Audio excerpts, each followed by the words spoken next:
Well, thank you, everybody, and it's a pleasure to be with you. My name is Milton Villarroel, but if you cannot pronounce it, don't worry. My students call me Mr. V, and I'm happy with that. That's become my brand name, I guess. Um, it's a great pleasure to be with everybody and to take you around the universe with me, especially in the area of the solar system. My presentation is basically around the naked eye astronomy. So I like to call it aided and unaided in this case. So I'll be using everything that I have in my hands to have you accompany me around the solar system, and who knows, right? Maybe beyond. What I want to do, and I will start sharing this. Let me see. Okay, where are we?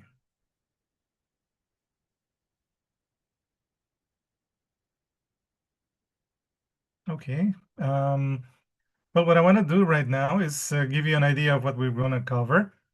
Yes, I want to take an orbit around the sun to check our new Parker solar probe. I want to basically hop planet by planet until we reach Saturn, which was the last planet you could see without the telescope. And the reason I added a question mark there is because, yeah, we still debate about Pluto, but it seems to be losing the battle so far. But even if Pluto loses the battle, they speak about another planet, mixing things up around the outskirts of the solar system. So this would be uh, a good reason to continue exploring the planets and to find, final definition of one, so that we can have a working scheme of things about the solar system.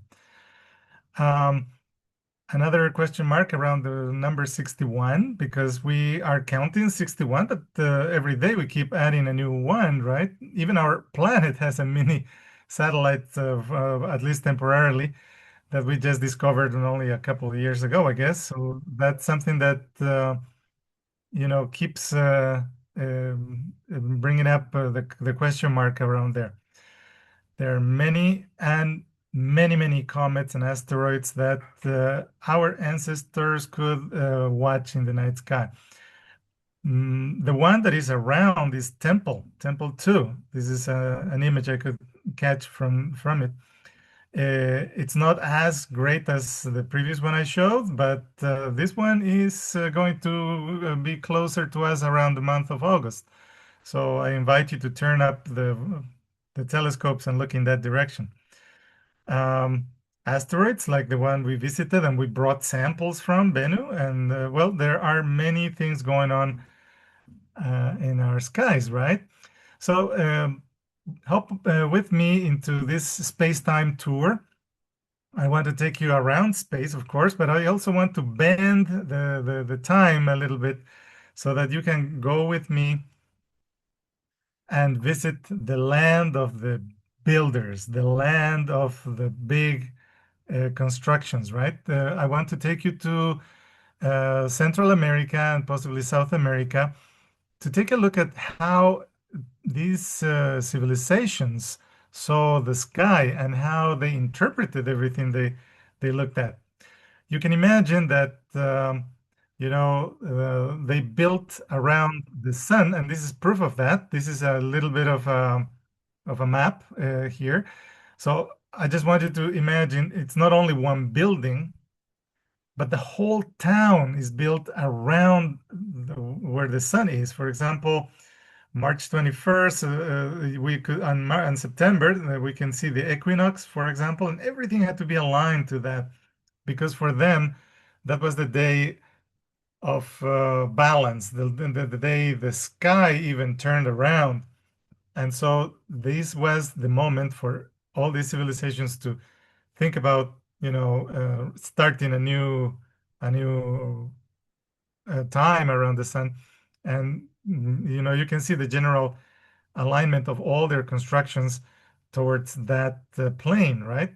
And so it's the same thing that some native people still do things in architecture. They still look at the sun and the moon, and then that's how they orient their homes even today.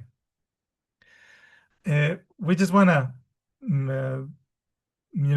try to think about a world without all these distractions, all the elements that we have that keep our eyes looking down instead of looking up, right? I'm sure each one of you have even better versions than the one I'm showing, but this one is just a reminder that there is something else above, not just in your screens, right? Something that looks more or less like this. And so uh, let's see if I can bring up a pointer here. Yep, here. This is what you would see, for example, in South American skies, especially if you're away from the city. This one is our Milky Way. And here's the center of the galaxy where this humanoid seems to be. I'm going to be referring to this a little later, but you see how they had a whole movie, celestial movie in front of their eyes without the distraction of screens. Each one of these clouds had a meaning, and look at the number of stars they could know. Every civilization looked at stars in different ways. Um, it is as if I gave connect the dots exercise to my students. Everybody would connect the dots in different ways. It is as when Carl Sagan said that if we gave our children a picture of the sky today, they would definitely come up with a bicycle, or microwave oven, etc. All those constellations that they can imagine with their head. So it's not a surprise that our ancestors also imagined whole stories going on around the sky, right? And such as the zodiac, for example, and the other constellations that seem to tell stories, like the beautiful story of Andromeda and other mythology that the Greeks have constantly, flooded our information with. So when we look at the sky, it's kind of obvious that our sun is the centerpiece, right? It's what we feel in the morning, what we can see in the morning, or we shouldn't look at directly, but it's everything. It's light, it's life, and so I don't want to bore you with all this data here, but suffice to say that it's a huge hydrogen sphere, churning all this hydrogen into helium and converting this at tons per second as we speak. And something that we have learned from our experience with the new probes and everything is that the sun has to have a differential rotations, which means this area on top, on the northern part that we could call, rotates at a different speed than the equatorial part, for example. And inside the sun, the core reaches millions of kelvins, and the pressure is billions of atmospheres. Something that our brain can, finds it hard to even understand. To the Aztecs, the sun had that face, the one you see in the middle. It's very frightening, and it was one of their most frightening um, gods or deities they had. They conceived this, I would say, beautiful stone. Look at the intricate carvings it has, each of those meaning something. And of course, right in the middle, Tonatiuh, the sun god, is basically governing all points of the compass around there and all year round. These are the what we could call months of their calendar. They're 20 months they have. And we are now on this little one here, the deer. So if I would be asking an Aztec what day is today, they would tell me it's 11 Mazatl. Mazatl is the deer. So you can see the deer here. And you may want to ask, what about it? What does it mean, right? What do we understand by that? Well, the Aztec were hunters, and so this would be a wonderful day to go hunting because they would understand that this is the day in which people look for things. Okay, translated into our world, this would be the perfect moment to go and look for a job, to apply to that university that you really want to go to, etc., etc. This is what you want to get. And why did they hunt deer? They hunted deer because they believed that by eating this deer meat, they would get new energy. This was the meaning of the deer, new energy, the energy that the deer has in real life. This is what they wanted to have inside. So this would be a perfect day to do that and to go hunting. Uh, and those are colors that I have just introduced that would help you kind of imagine how this stone looked like in the real time. Um, you might ask yourselves, how did we know? Well, the micropores that the stone has seem to have captured a lot of the ink they used. And from that reconstruction, we believe the whole stone looked a little bit like this. It's a beautiful piece of art. Right now, they have this in Mexico, in the city of Mexico, in the Museum of Natural History, and it's on display for everybody to enjoy this beautiful calendar. What makes this calendar really incredible is that it's a cyclical calendar, not linear like ours. Ours is a complete line, right? They tell you days come after days and months after months and years after years. There's no way to go around in any way. But in the Aztec mind, everything went around a circle. And so this is also another way of interpreting what they saw in the sky, because everything seemed to be going around, and they managed to apply what they learned from the Maya, and then they elaborated this incredible calendar that has been used even in movies. I remember 2012, the year everything was going to come to a halt. Well, they used this as a Mayan calendar, but in reality, it was discovered under Aztec ruins. And so here is our sun stone. Through SLOOH, we can take a look at our sun. It's a beautiful picture. This one is a real one from SLOOH. The sun has a year-round visibility, so unless the weather is terrible in the islands, but otherwise, Canary 5 is our one dedicated telescope to this, and you can have access for as long as the sun is up. You will notice that at SLOOH, we love to have eclipse star parties, and those are moments in which we share all these stories and more. And of course, we have accumulated web quests for many of the sun characteristics. Okay, so we will have web quests that go from very basic to very advanced when we analyze each of these solar features, flames, etc. But there will be other, web quests where you will learn the basics, and that's how I started. This is how SLOOH took me by the hand web quest by web quest and star party by star party, learning from the best until I finally can address this young audience. So, by a show of hands, how many are sun worshippers in my audience?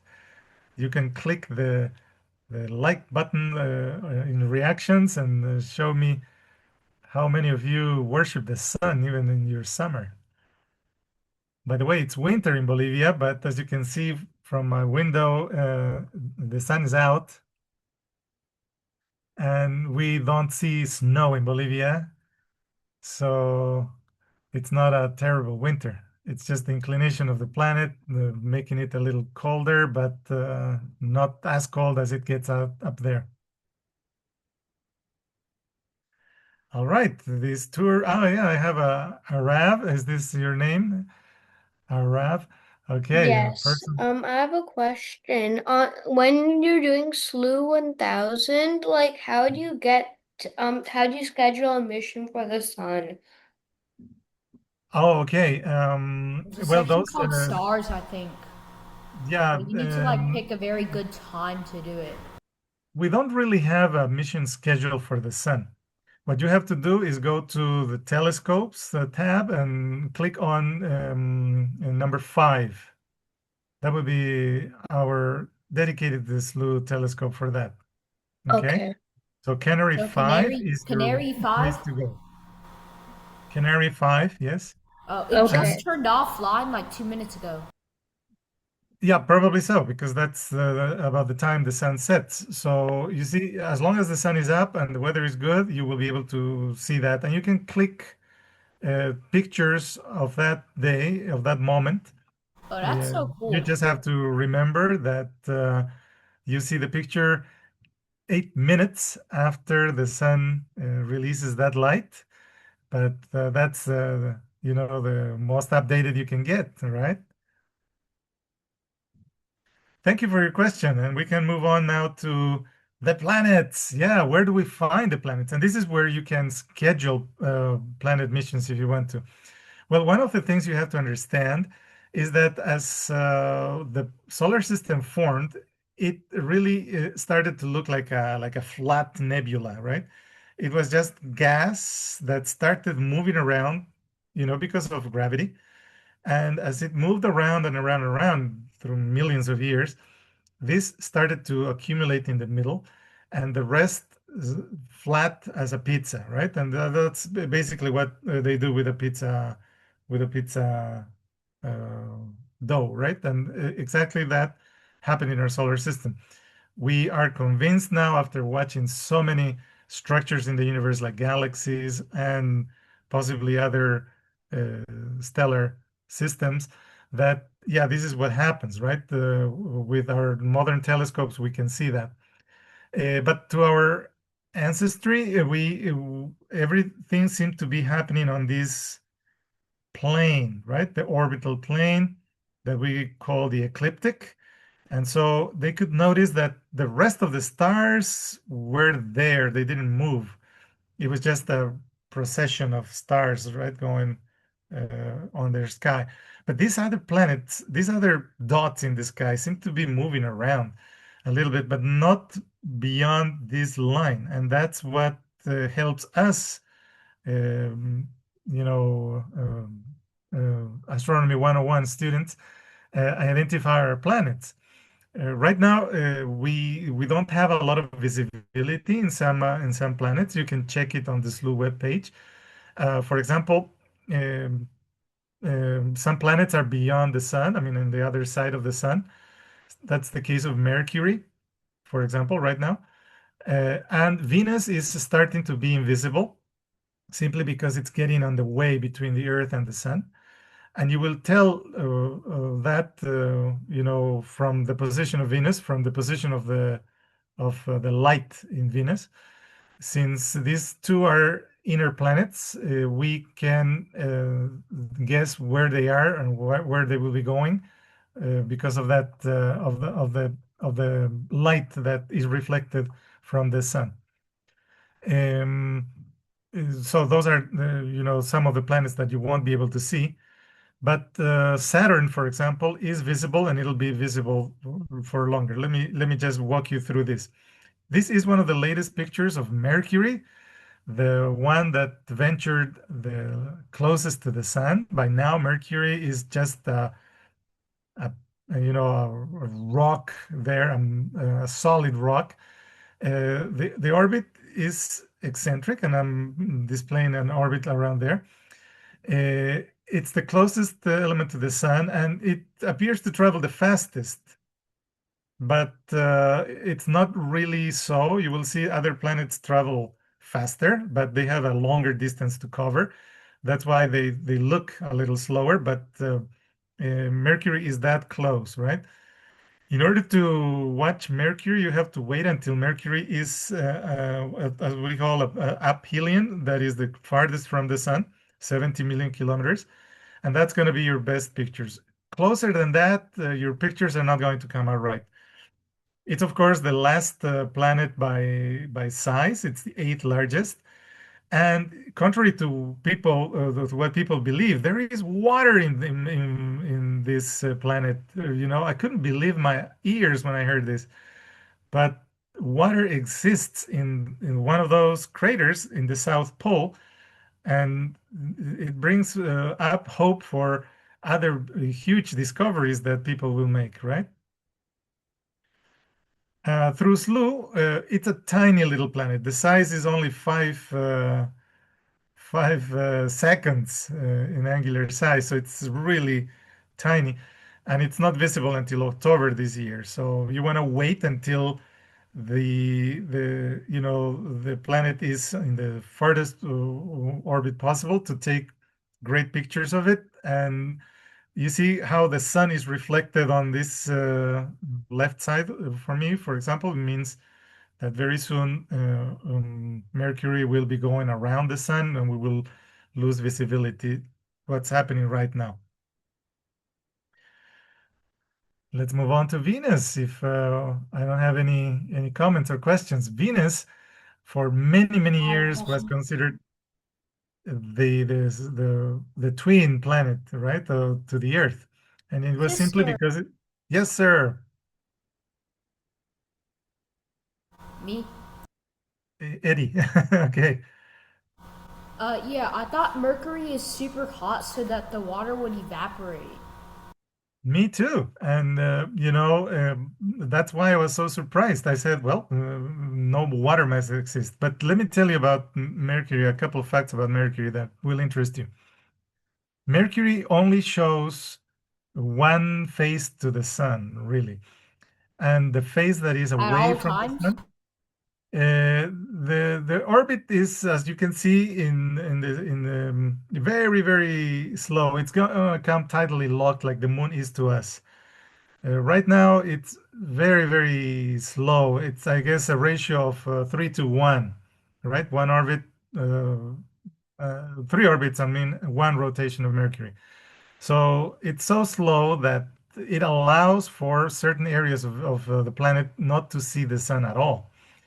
And those areas that don't see the sun are really cool enough to keep water ice, especially in a few of the walls that are away from the sun, right? So, yeah, the question is as important as all of them. They have discovered a certain amount of water in the South Pole that never captures any sun, and of course, the rest of the planet is completely depleted of water. But having water there means that, well, the chances of finding anything interesting have multiplied many times.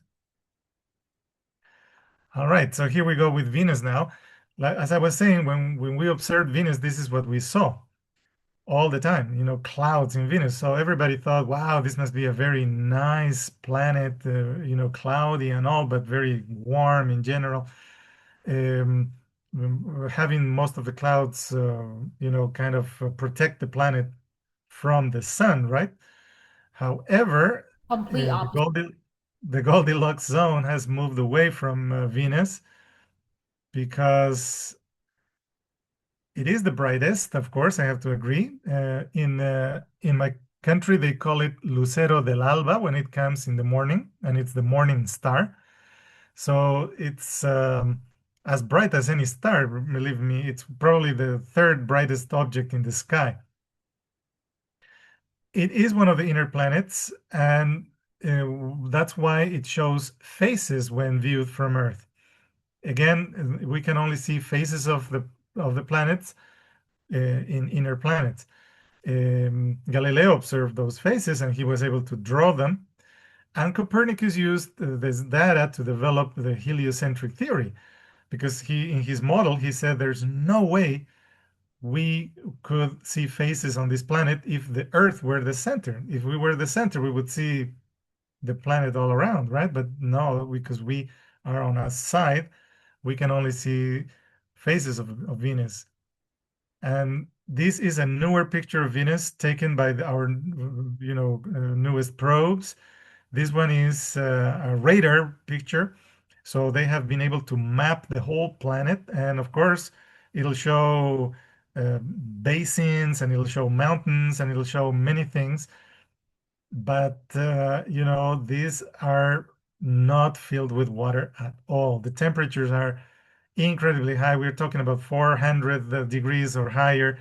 And not just because it's closer to the sun, as many people thought, but because of that cloud around that seems to create this a greenhouse effect that is completely turning the temperatures into the hundreds, right? Uh, this is a warning for all of us who still don't believe, global warming is real. This is probably the most important example we can get of global warming in our solar system. The Mayan had this incredible book of observations. Here is what we call the Venus table. This one is this is like a brochure, really. This is the face of the brochure, the first page of the brochure, in which the observers are telling you what the topics they will be addressing are. And over here, you can see Venus in all its phases and across the ages. Uh, they have incredible stories about Venus. The Maya were the first ones to figure out that the morning star and the evening star, was just one planet, because everybody thought, yeah, there are two planets. One went around the sun, the other one is coming out. But the Mayans said, no, no, no, no.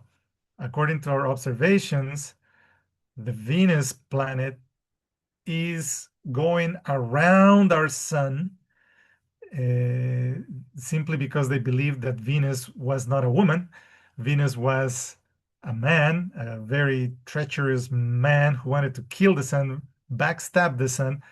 And so they prayed that this wouldn't happen, right? So when they lost sight of Venus, everybody thought, our sun God is in danger. And so they prayed a lot, they fasted a lot, they offered, sacrifice in all kinds. And when they saw this Venus coming around, they knew this was not successful. So this is how the Maya saw the dance of Venus around the sun. And we know this from Codex in Dresden, the city of Germany, where this sits. You must remember that after the conquest, a lot of this was burned to ashes. And these are the only pages surviving. We have like 6 codices, that's all in the world. And it is as if I gave you a jigsaw puzzle. I took only 6 pieces of the jigsaw and handed it to you, and I asked you to figure the whole jigsaw by yourselves. So this is what we have. The very little we have is just amazing. Through SLOOH, you can also watch Venus. Look at my picture. This is Venus and the clouds. And this is when Venus was morning star. I'm still waiting for October to have it visible again. It's not that we could not see Venus right now, but it's very hard because of the orbit Venus has. It's very near the sun, so the sun will block all what we can see right now. And also when Venus transits or goes across the sun, we cannot see but a little dot in the face of the sun, if the alignment is correct. But if we are lucky, we will see Venus again as an evening star, and it will complete the cycle. That's Venus, and we have these three web quests in SLOOH that I want you to try. The Kepler laws, because Kepler was also another person. He figured out the orbit of Venus, and it helped us understand the orbits were not circles but ellipses. And the geocentrism versus heliocentrism is carefully explained in this other web quest. So I invite you to go and check it out. Okay, we're now back to Earth, which is not strange because those probes that we sent to Mercury, to the Sun, and to Venus always come back to Earth for another, orbit, an acceleration orbit that we call. They come around the Earth and slingshot all the way into the inner solar system. That's the way the rocket experts do it. We are now living on the third rock from the Sun. But as you can see, the blue marble is far from being completely rocky. We have tons of water. So far, is the only place where life thrives, and we have to appreciate it. Our period of rotation is 24 hours and a little bit, so that is how we call a day. And our orbit is 365 and a quarter. So that's why we add one more year to leap years, right? And so every 4 years, we will add one more to compensate what our ancestors saw as something missing, right? If we are going to say 365. Now, of course, our ancestors used a different calendar. They used a moon calendar, and that specific day was taken care of. Instead of 30, 31 days, they had months of 20 days. And if you do the math, it's going to come to pretty good and a very exact time of rotation and orbit on the Earth. Well, where are you? Can you see yourselves? I took some time to spot Plano, Texas in the map. I hope I didn't miss it. I think this is where you are. And if you want to look at the Earth through SLOOH, you can. I also I made my mission to point the Sentinel lens towards the Earth, and I located Plano. Is this Plano? Can you confirm? I hope I didn't miss the target. But this was, what I could get from the position and everything. I hope I pictured your homes or in your school. But if you don't want to use our Sentinel satellite, you can also use the ISS pictures. The ISS is constantly orbiting the Earth, and this picture of Plano at night gives me a wonderful time. They say that when you see the Earth from above, you have this view that there's only one planet. And I thank SLOOH for that opportunity, because thanks to SLOOH and what we see from the ISS, and we can have this incredible view of only one planet, one humanity, and we should do things together as we are doing right now. Well, I couldn't talk about the Earth without mentioning the Moon. The Moon and the Earth have the largest moon-planet ratio, which means that it's a huge uh, um, it's a huge satellite that we have. Okay, and it's practically responsible for the inclination of the Earth, and not only that, for the seasons of the Earth. And because of the gravity tug, it's responsible for tides, which scientists believe that created the perfect scenario for life to emerge. That means there were moments in which those little ponds were wet with the water from the ocean and were dry. And that wet dry created enough um, opportunities for life to emerge and to survive, and later on to conquer all the planet. So this is probably one of the important, mm, let's say, characteristics our planet has to harbor life. All right.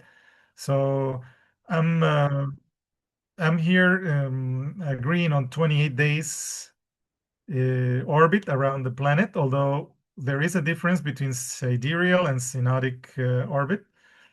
So the sidereal, they speak about 27 and a half days, and synodic about 29 and a half. So in the middle, 28. So that's what people agree, and that's what drives, our Aztec, Maya, and Inca people to conclude this is the way to go to calculate the calendar.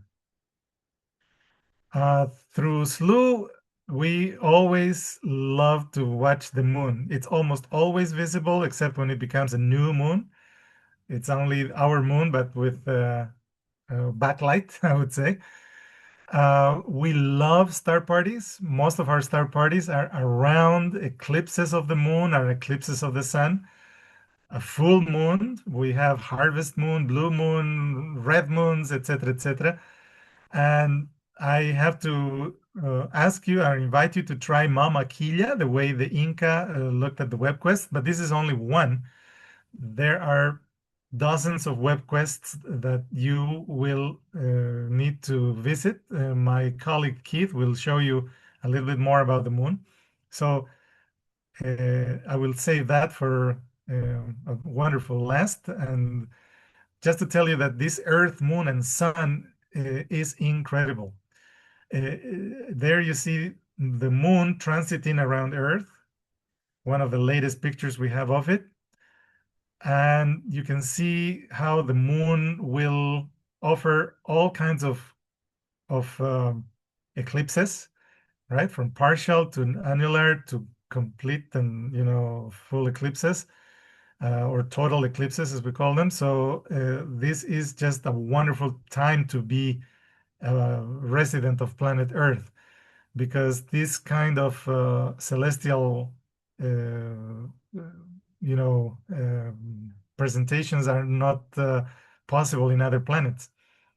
And this is what drove our ancestors really crazy, because they thought that the sun god was being eaten by a jaguar, for example, in the case of a total eclipse. And they would do anything to scare away the jaguar and to, save the sun from being captured by the jaguar. I think Alexander has a question. Go ahead. Just a comment. So like in other places, they thought like the sun got extinguished and they'd fire flaming arrows at it. And then like Yes, when it ended, they're like, oh, the flaming arrows worked. And then other times they just bang big pots and pans to like scare away the monster that's eating the sun. that is absolutely true, Alexander. Absolutely true. And I recommend that each one of you try to find the next solar eclipse and go there. And if you can find a total eclipse, you can't miss that one, really. When I was in the States not too long ago, we had the wonderful time of having two solar eclipses, and it formed an X around the territory of the United States. Well, if you missed that one, you missed a great thing, So next time it hits the United States, travel if you have to, go there, because you are in for a treat. It's a wonderful place to be, and it really helps you reconnect with the cosmos. Um, and I saw that. I saw exactly what Alexander described, women crying and even dogs howling because they feel the absence of the sun, and people shooting and, scaring the jaguar away because they were afraid that the jaguar was really eating the sun. And when it went away, relief. And there was a party. So I hope you are around the solar eclipse one day and that you are exactly on the path of totality so you can witness everything Alexander and I told you. Well, the Inca had this vision of the moon, the sun. Look, they saw that the moon and the sun in this case, and the moon had an equal size. There was no way they could figure out distances yet. So to them, the sun and the moon were equal gods. You know, the sun was a Inti, the male god, and the moon was Kilia, the goddess, and together they were like a married couple who created everything. Here is the river of life that I talked to you about. This is our Milky Way, and the shadows that you see are the star, the cosmic dust between the Milky Way nucleus and our planet.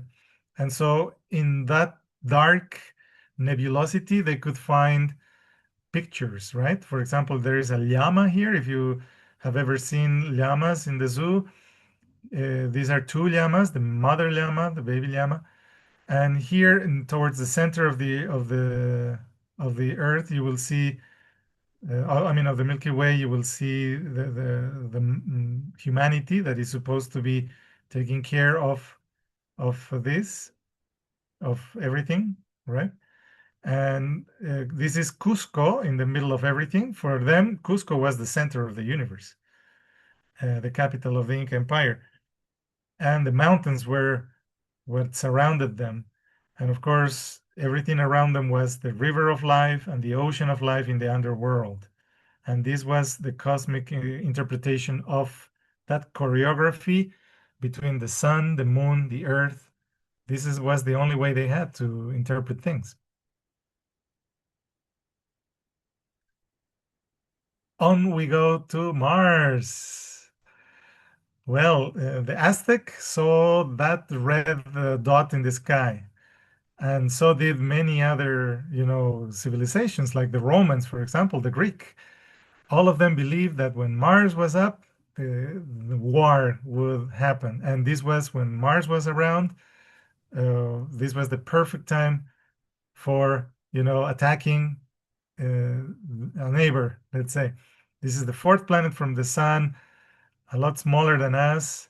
Um, we know the Mars has poles, basically carbon dioxide, but lots of water in the planet still, to the point that there are wet and dry seasons in our red planet.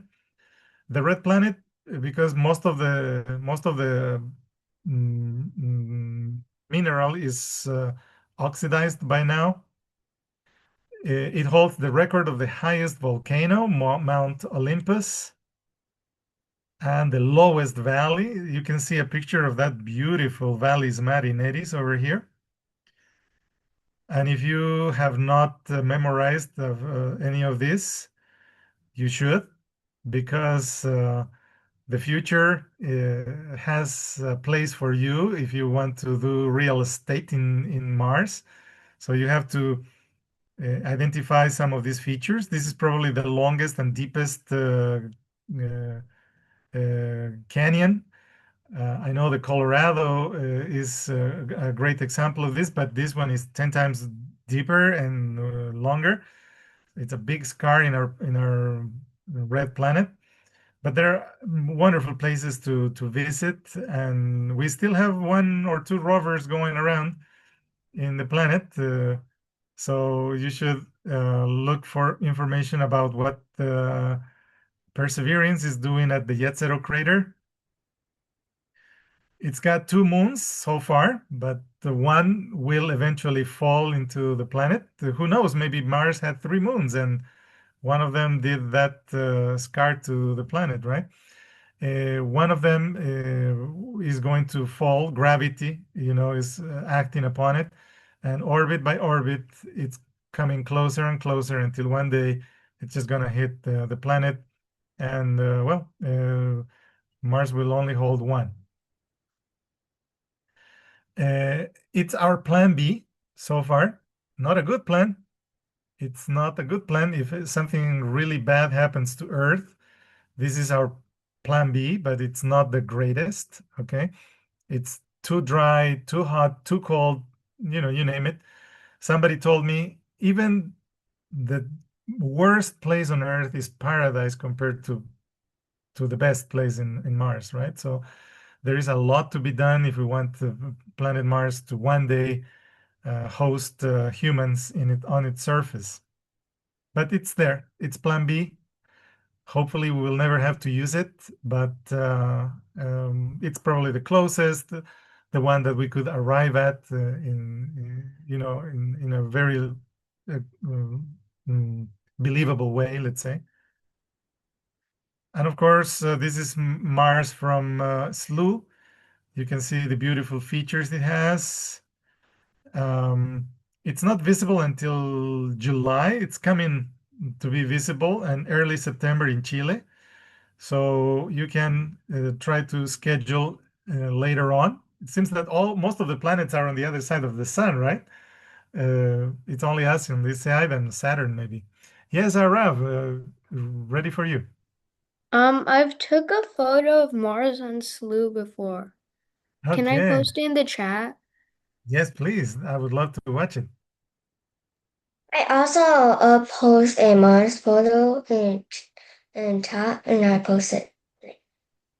Thank you, It's on our Sabrina. chat. Very good. Those are wonderful pictures. Yes, and of course, when you know more about how to work the pictures in SLOOH, you will see that you can even enhance these colors and everything, and you can have small but pretty accurate pictures of our planet Mars. Remember, it's only 5 arc seconds, so it's only as big as Mercury, but Mars is far away too. So, and it's smaller than Earth, so we have to have pretty keen eyes. What I recommend is you wait, and somebody must have told you astronomy is for patient people. You have to wait until Mars is closer to the Earth for more wonderful pictures. You can actually see the poles, and if the night is great, you can see Valles Marineris there. So I encourage you to continue watching Mars. And we're going up to Jupiter. Wow. Jupiter is like a failed star, really. My colleague Keith and I were talking time and time ago about Jupiter. Jupiter is the other Like it's part of the solar basically system. full of hydrogen helium, but then like usually failed stars kind of glow. Well, we're looking at something very similar to a star, believe me, because it contains 70% of the mass in the solar system. Imagine outside of the sun, right? And it's so massive. And, we are beginning to look at the outer solar system right now after the asteroid belt. But, we are now convinced it is a ball of gas. That's why we call it the gas giant in SLOOH, because it rotates and it has this differential rotation also. We can see that it rotates faster in the equator, slower in the poles, just like the sun. Maybe because Uh, it's like basically gas. it's gas, yes, and those that you see are clouds. The red spot has been there since I was a kid, and it's going to continue being there. It's how they discovered how fast the planet rotates, actually. And so this gave us also, because of the fast rotation it has, it's not a perfect sphere, right? And that's some 6% of difference. So that means, there is, some gas expansion over there. And of course, inside the orbit is, I mean, the rotation is half speed, let's say.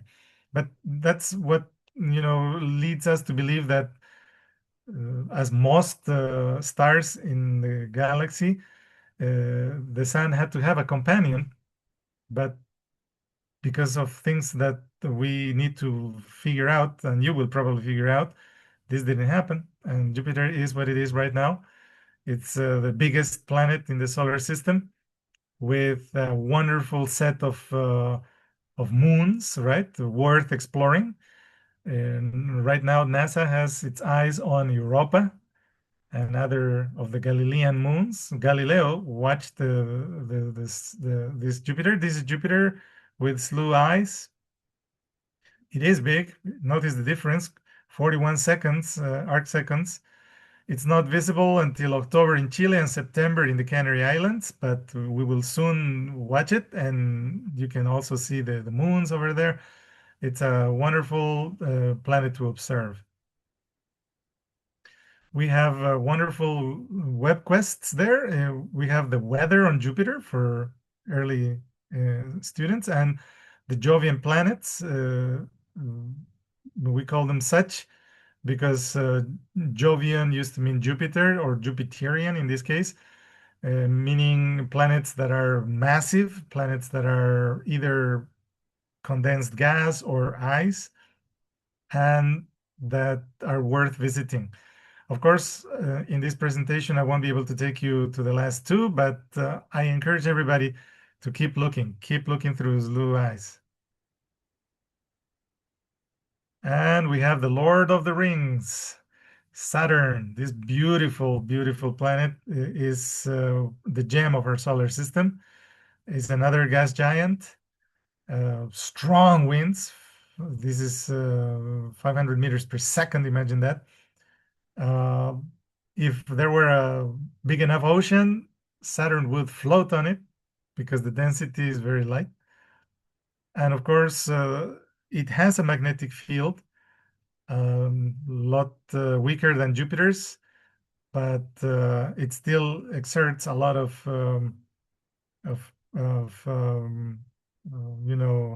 pressure on equipment that we launch over there. And it has incredible moons. Titan, the biggest one, another pretty good objective, simply because it has oceans. It has a whole weather pattern in Titan, but the oceans are made of methane, carbon, and methane. So if we were able to find life that is not similar to the one we have based on carbon, this would be the place. Or depending on water, this would be the place. And so this is a wonderful place to visit. So far, we haven't been in Saturn, lately. The first probes that went there were the Voyagers. They are already as old as I am right now, and ever since that, we have sent Cassini, for example, and Cassini is no longer in existence. It dived through the atmosphere of Saturn to give us the most important data to analyze its clouds, and the science brought back by Cassini is still being analyzed by our experts. And through SLOOH, you can see that beautiful ring there, and the rings are coming back because there are moments in which the rings are not visible when our plane of sight is just the same. But now the plane of sight is a little bit off, so we can see Saturn rings right there. And it's the only planet that I can recommend that it will be currently visible until February 2027. So you have enough time to go capture images and enjoy this beautiful Lord of the Rings and gems. Saturn is by far one of my favorite, and we do have the Jovian Planets web quest that I recommended, so you can learn more about it and enjoy whenever you have time to, learn a little bit more. And that concludes my tour around the solar system. I hope you enjoyed it. I hope that one day, this is possible for you or your future generations. But in the meantime, keep looking up and keep wondering.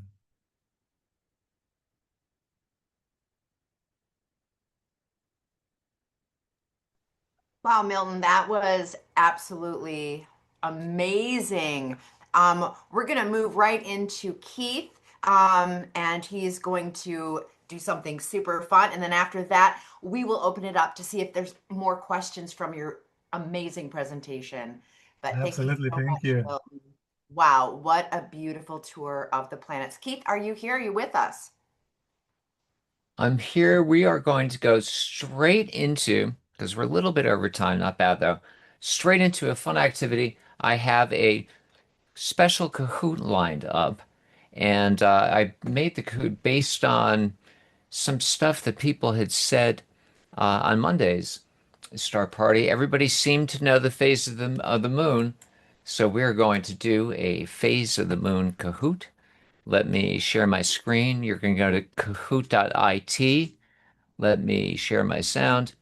And this is the code once you get there. So it does help if you have.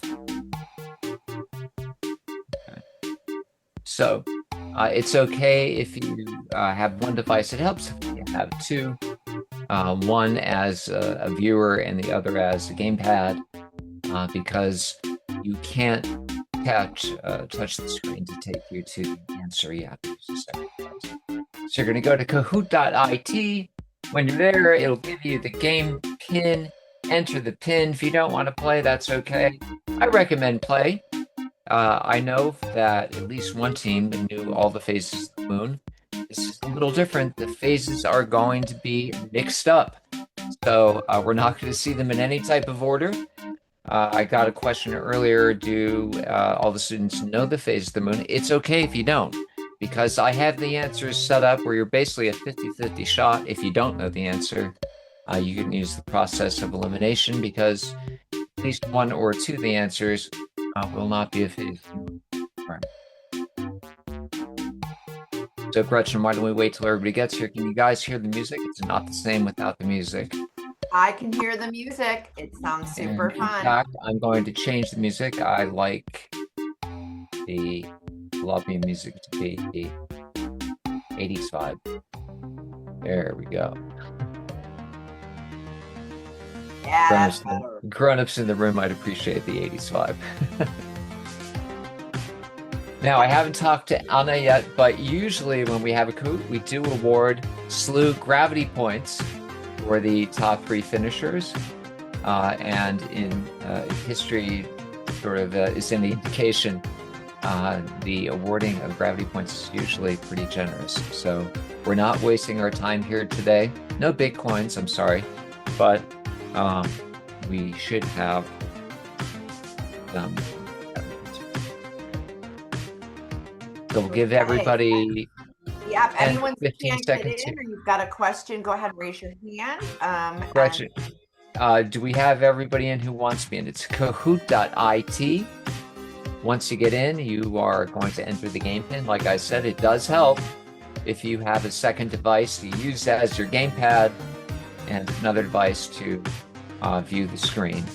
If you only have one device, you need to open up a separate tab and go to There's like kahoot.it. multiple windows. What's that? Like basically you could have multiple windows. That's right. You can use two windows. You're going to have one that has the screen, and you're going to have the other that has the game pin. And we still have people coming in. Wow, this is great. Gretchen, you let me know when we're ready to start. I don't want to cut I don't want to cut anybody off. Right. I don't see any questions. I think everybody's still kind of coming in and nobody's waiting. And I think let's just give it about 30 more seconds and then we'll go ahead and get started. Okay. Okay.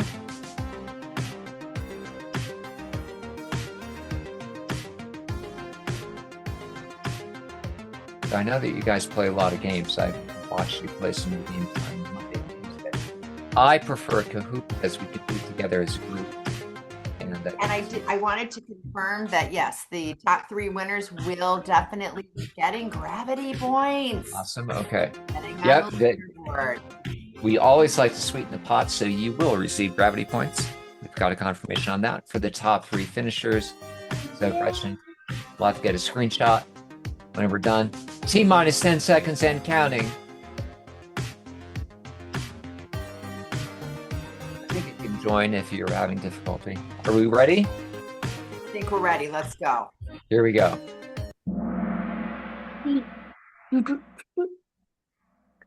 SLOOH, Star Party, Moon Phase, Kahoot. We're going to look at the phases of the moon, and I'm going to talk a little bit after each phase. All right, number 1 to 15. The moon picture can best be described as, oh my goodness, waxing gibbous, first quarter waning gibbous or waning crescent. Yes, it is the waning gibbous moon. I want to look at the picture. So you haven't seen me present the moon before, but I always say, look at the light source, or look for the light source. We can see here the light source, which is the sun, is to the left, which means it's past full moon and it's not at last quarter. So it is a waning gibbous moon. I know that's a little fast, but you'll get the hang of it. Pretty good so far. Waning gibbous moon. All right. And there's our scoreboard. Remember, the faster that you answer each question, the more points that you get. Okay. So another moon image here, best described as waxing gibbous, first quarter, waxing crescent, or waning crescent. What do we come up with? It is the waning crescent moon. Look for the light source. The sun is to the left. So just before the sun rises, the moon is going to rise. It's lighting up that crescent. If you had drawing classes, you should be able to recognize this. Waning crescent, very good. Change in standings. Of course, if you get one wrong, you're going to be dropped in the standings. The moon picture can best be described as full moon, new moon, waning gibbous, or waxing gibbous. What phase of the moon are we in?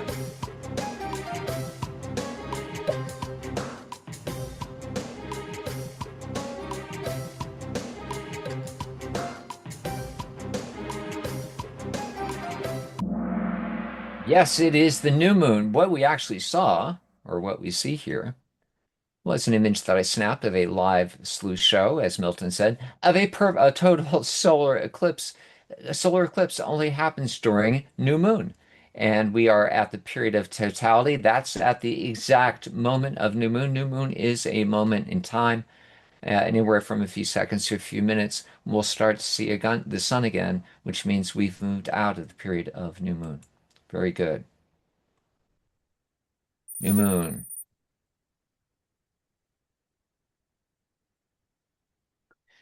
The moon picture can best be described as second quarter, fourth quarter, last quarter, first quarter. Which moon are we looking at here?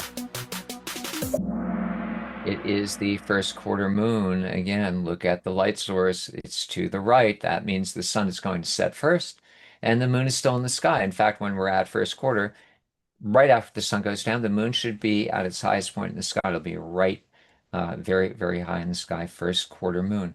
Why is it the quarter moon and not half moon? Because the half of the moon that we don't see is illumined. So it's not a half moon, it's a first quarter moon. That's at least what it's called. Okay. Next one. So four people are on an answer streak, 3 correct in a row.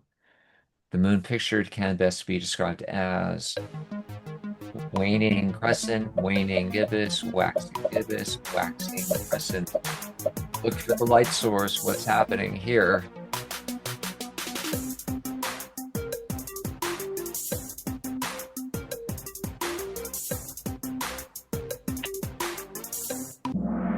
It is the waxing crescent. Here's our image. The sun will set first. Again, look for the light source. Sun is to the right. That means the sun will set first, and the moon will set after it.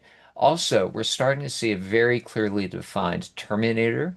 That's the area between light and dark. You can see this line, and we see all of these beautiful crater walls sort of sticking proud of the surface. Notice how it's not a very smooth line. It's kind of this broken line from the craters lighting up and sticking out against the dark surface of the moon. That's what I was going to talk about, clear obscure features, but we didn't have quite enough time, so I thought this was a little more important because it's fun.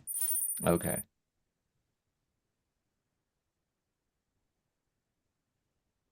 The moon pictured here can best be described as, well, full moon, waning gibbous, new moon, or waxing gibbous. Everybody got this one. That was in there on purpose. I wanted to have at least one or two that everybody got. Everybody got the full moon, and it does look full. A lot of times we see full moon images where we don't see where we see the beginning of the Terminator. We don't see it here. All right.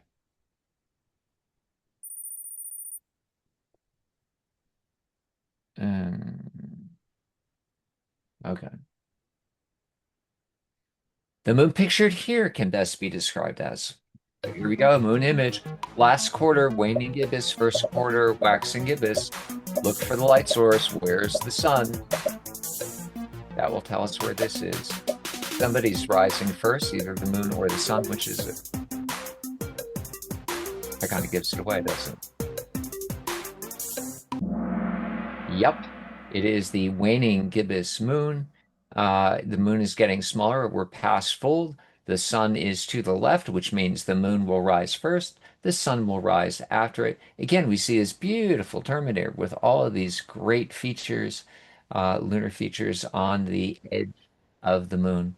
It is the waning gibbous. Why gibbous? Waning gibbous is waning, getting smaller. Gibbous from full to quarter moon, last quarter. And that's what we've got. Waning gibbous. So you guys are pretty good if you're getting the hang of it. These are tough when you have them all jumbled up together. Moon pictured can best be described as first quarter, halftime, second quarter, last quarter.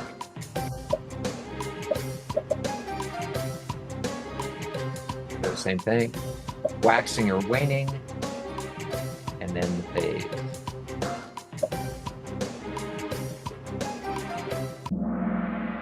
It is the last quarter moon. Again, the sun is to the left. That means that the moon is going to be in the sky before the sun rises, just like first quarter, but on the other end. So this is about halfway through the evening. Last quarter moon. People are doing very well.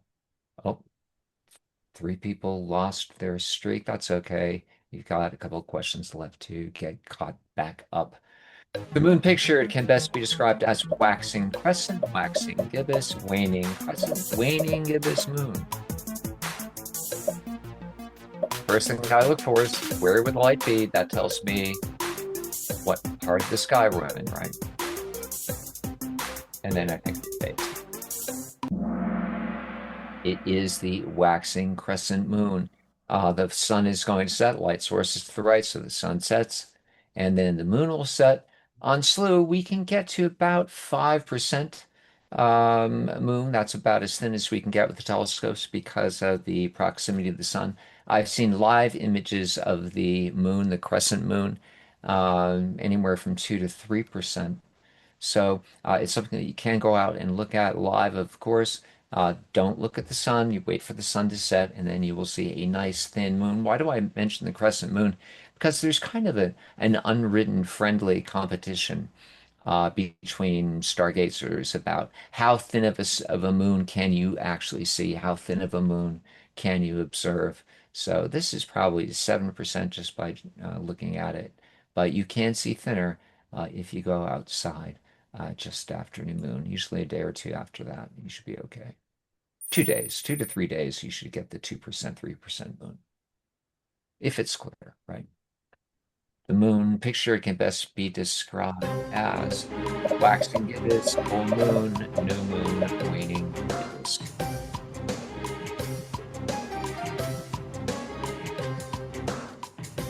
Not a trick question. Kind of an opportunity for everybody to get caught up just a little bit. It is the full moon. Everybody got it the first time. Everybody got it the second time. No Yeah. tricks here.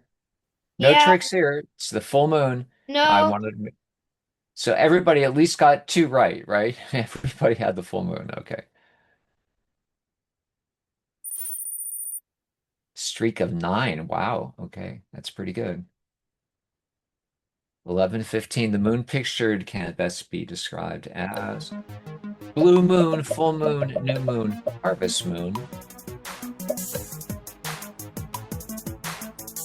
What are we looking at? We looked at this earlier, didn't we? So again, not a trick question. Let's see if you didn't get it right the first time, you got it right this time. I hope everybody did. It is the new moon. Yeah, remember it is a total solar eclipse, but it's the new moon that makes that possible. We don't see the new moon except at a total solar eclipse. It's not visible. It's in the sun, in the sky as with the sun at the same time, so it's not really visible. The closest we can get is this beautiful picture of the moon at solar eclipse. That is new moon, and we've got that. Wow. Now, so we've got more answer streaks here. Everybody's doing really well. 12:15. The moon pictured can best be described as second quarter, last quarter, first quarter, fourth quarter. I'm looking at where the sun is, and that's going to tell me where we are, and then I look at the phase. This is one of the key 4 phases. Yep, it is the first quarter moon. The sun has set. The moon is directly at its highest point, pretty much in the sky, and it is first quarter, a moment in time. So if you start the Lunar Phases quest on SLOOH, you have to get the first quarter moon at the time that it is first quarter. You can't wait a couple days. It's not like the gibbous phase or the crescent phase. You have to do it that night, that evening, when it's at first quarter. Why is that? Because the moon moves about 1 moon's distance an hour. That phase will be gone by the time that you come back the next day. You have to wait for the next lunar month, which is 29.5 days, right, for the moon to go through its cycle of phases. Okay. The moon picture can best be described as first quarter, waxing gibbous, last quarter, waning gibbous moon. I'm looking for my light source. It's already angled in. I can tell by looking at the picture the moon is actually setting. So what does that tell us? That we're in. The moon is setting. It is the waxing gibbous nose. How do I know the moon is setting? Because if you notice Mare Crisium on the limb, when it's rising, it's actually up here. It's in about the 2 o'clock position. When it's directly overhead, it's at about 3. When it's setting, it's down here in the 4 o'clock. So just a little lunar tidbit, if you're keeping track of that. So you can say, hey, I know what not only the phase the moon is in, but I know where it is in the sky. First quarter, second quarter, last quarter, waning gibbous.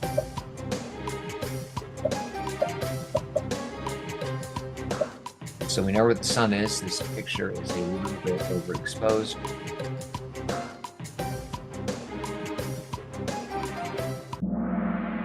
It is the last quarter moon.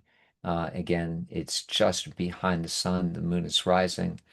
The sun is behind it. I don't know why it's angled that way. That might have been something. It looks to me that it might have been waiting in meridian flip, the telescope, but it should be angled up. But anyway, you got the phase correct. That's what matters. That's what's important. Streak of 13. Wow. Okay. So here we are with our rankings as we go into the final question. Remember, for those of you on top, if you make a mistake, you may drop down, and these standings are so close that a wrong answer may very well result in a change. Here we are, answer 15 of 15. The moon picture can best be described as waning crescent, waxing crescent, waxing gibbous, or waning gibbous moon. Which one is it? Question 15.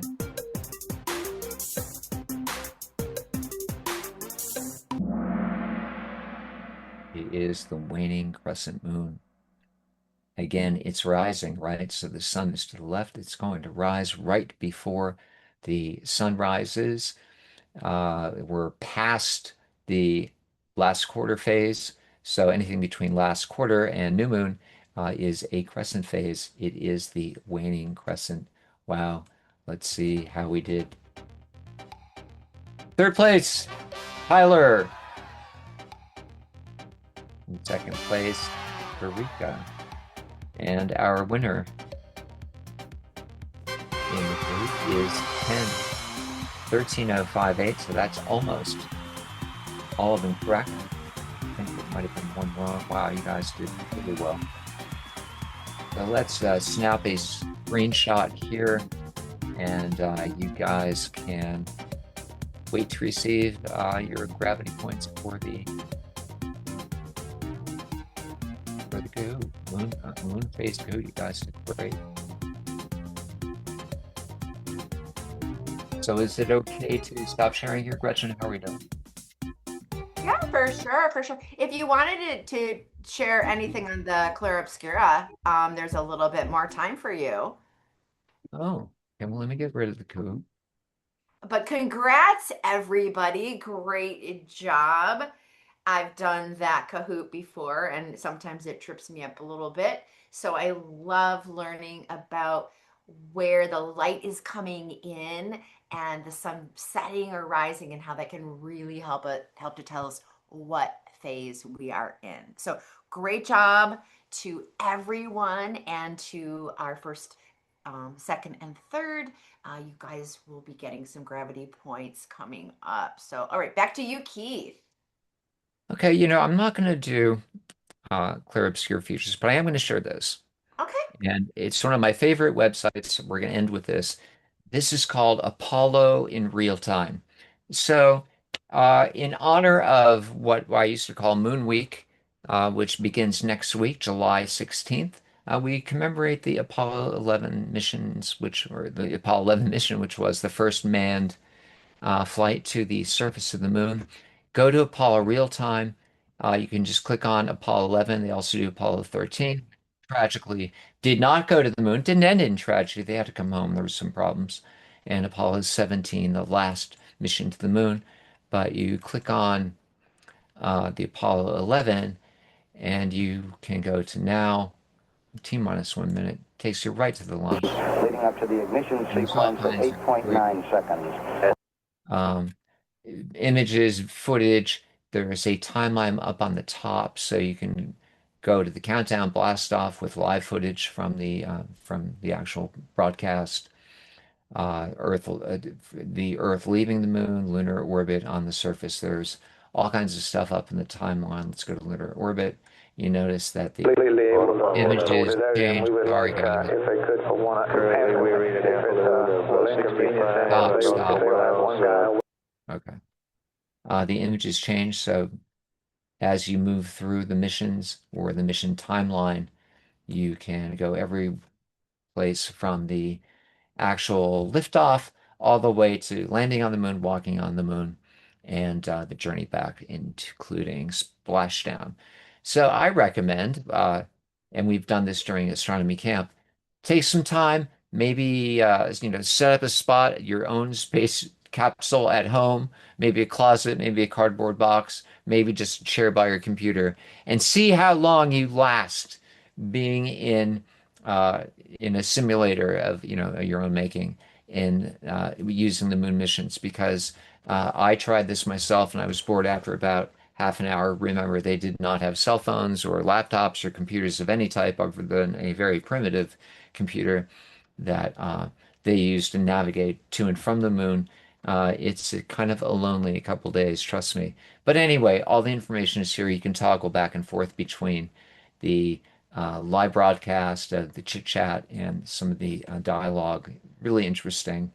So I wanted to share that again, just because we're commemorating the whatever anniversary, we're 60 some years of the Apollo 11 mission. So very timely, especially since we have the Artemis missions that we have coming up. We have the first one The Artist mission that we had where they looped around the moon, that would be the equivalent of Apollo 10. That was the mission that did not land on the moon, but they went to the moon to see if they could make it. We are starting here with Apollo 11. That is the first manned journey to the surface of the moon. So I just wanted to share that with you. You've got plenty of time to prepare, and you can have some fun between now and then. I'm done. So, Gretchen, we can move on to the next producers. Thank you guys so much for coming. Uh, Enjoy the moon. I'm glad you had a chance to participate with the Lunar Kahoot. And don't forget to visit Apollo in real time. It's a fascinating site. Tons of stuff. Thanks for Love coming. that, Keith. I love that website as well. And I love playing around and really being part of Apollo. And Kathy saying, thank you for the great game and great presentation. And we thank Milton as well. And you guys, if you've got any questions for Milton and Keith, now would be the time. But yeah, thanks for being. We're going to pass it to whoever's next, unless there are questions. So thanks so much, you guys. Thank you. Okay, we'll give a few minutes for questions. If there are no questions, then we'll go ahead to the next activity. Actually, we'll take a quick 5-minute break, which will also include questions if you want to ask them. So, And thank you again, Milton, Keith, Anna, and everybody from SLOOH for the great presentation. It's really great opportunity for our kids to learn. Thank you, appreciate your time and everything you did. Yeah, thanks for the talk as well. So hopefully, like everyone else, is as excited for Return to the Moon as I am. And yeah, hopefully everyone's inspired by this presentation. So yeah. Oh, you guys are so welcome. We're so happy to be able to be a part of this. So yeah, wonderful collaboration. All right, and look forward to the next 2 days. We have 2 more days, right? Presentation. Very excited about it.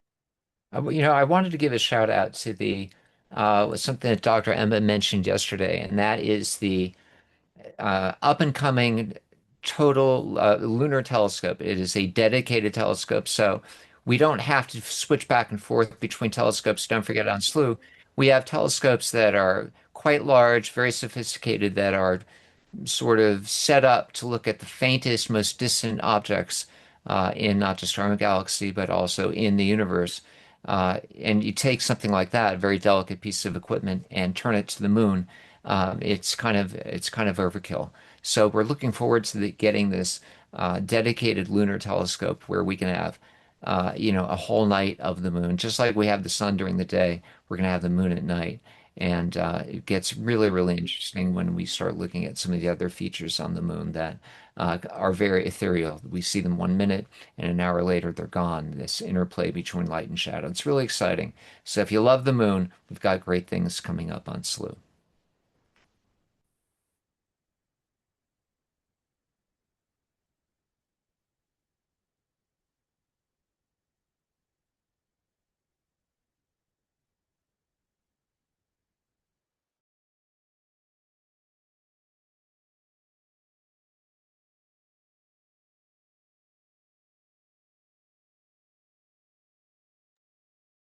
okay, we'll come back at 2:25. Enjoy your break, everyone.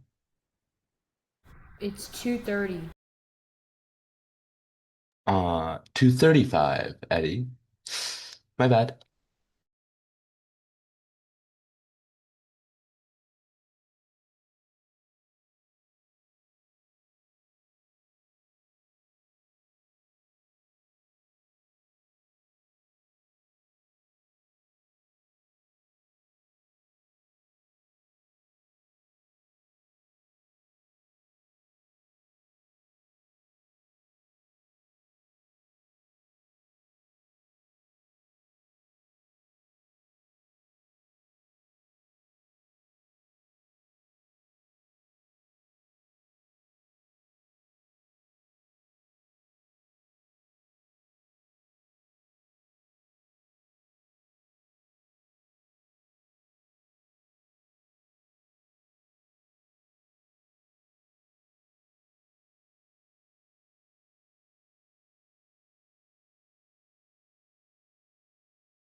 Okay, everyone, that's the end of our break. Now we'll go on to the daily photo share since I've seen so many of you posting photos in the group chat.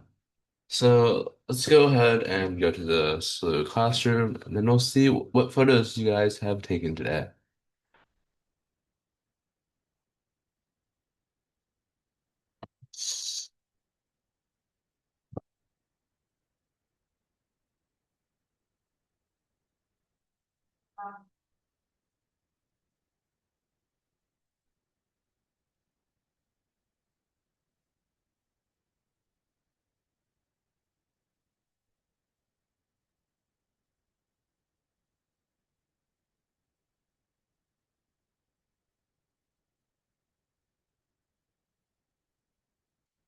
Okay, Eddie, do you want to share your photos first? And then we'll go to the next person. Eddie, Yeah. you want to share your photos? I mean, like, sure. I was told that the Delta Trianguli, that thing is just a big star, and then I'm not really sure what the NGC is. So the New NGC, general catalog. yeah, is the new general catalog.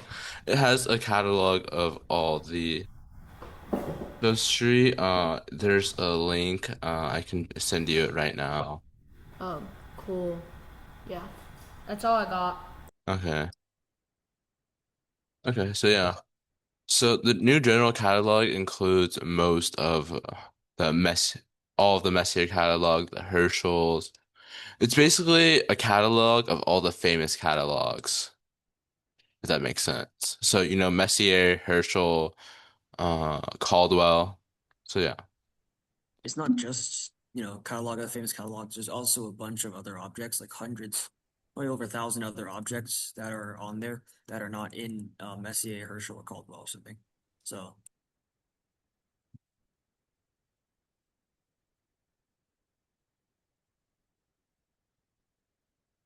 Okay, so next one is Arov with the Andromeda Galaxy. Do you want to share this photo?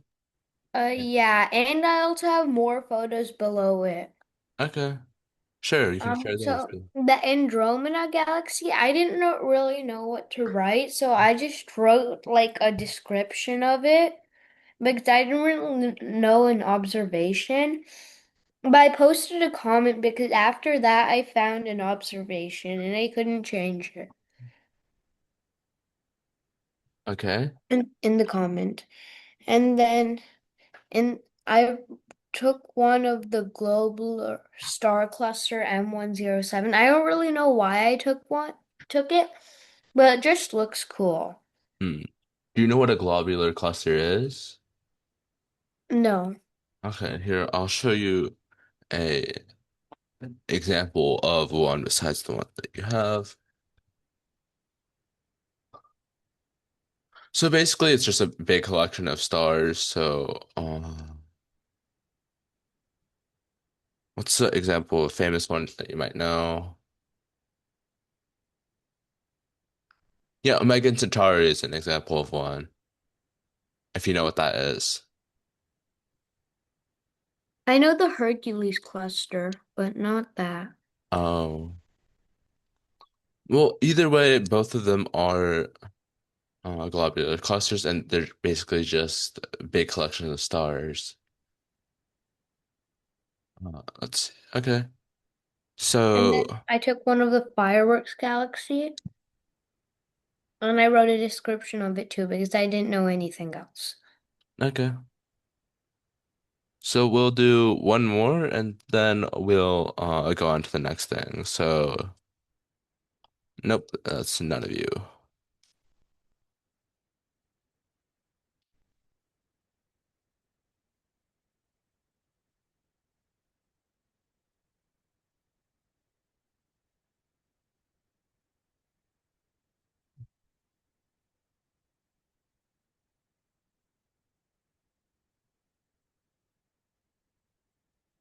Oh, yeah.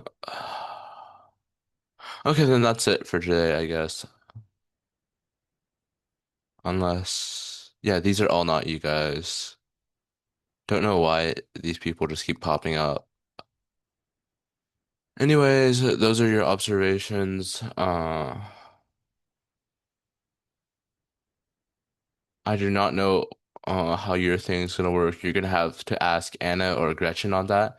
And for your problems, Shri, I can give her the email right now.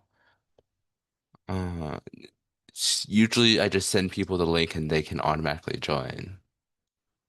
Or I could try this. What's your email, Shri? Just type in the chat.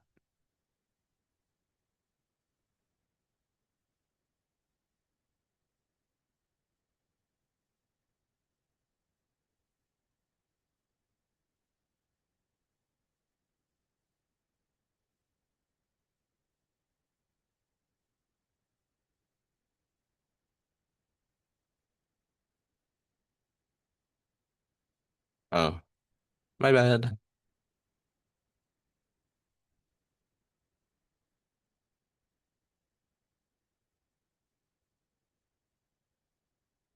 What's your last name, Shri?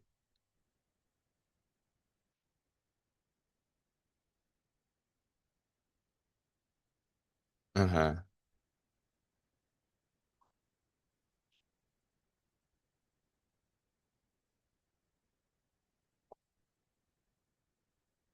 Oh, I don't know then. You're gonna have to ask Gretchen or Anna. Okay, so that's our daily share for today. Next activity we'll be doing is a presentation by me about geological movement and planets. I'll go ahead and pull up that presentation and you guys can go ahead and listen in.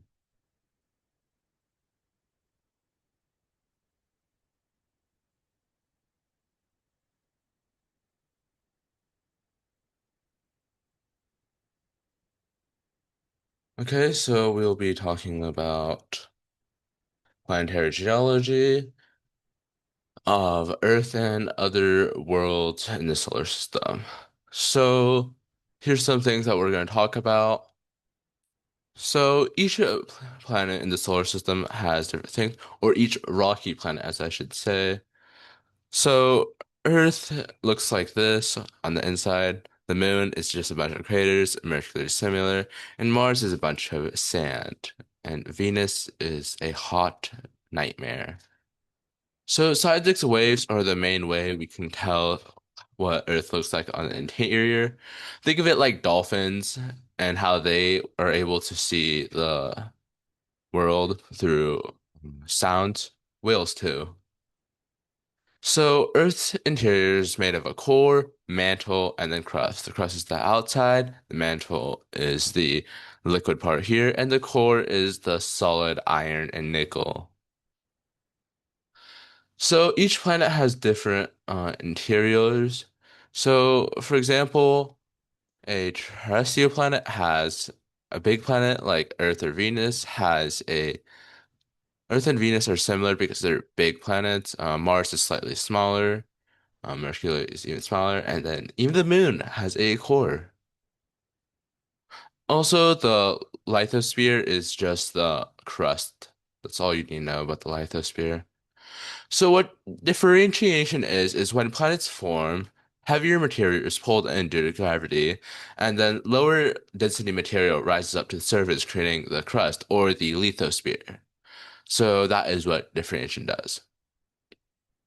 So lithosphere, like I've said, is just the movement of lighter material to the surface, therefore creating crust. So the strength of the rock is stretched out, hence tectonic plates, and the gravity world slowly shapes the world, meaning that the Earth isn't dead like either the moon or Mars. Actually, Mars still has volcanoes.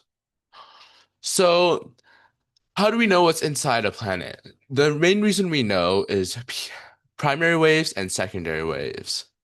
So secondary waves are waves that can only move through solids, hence they shake matter side to side.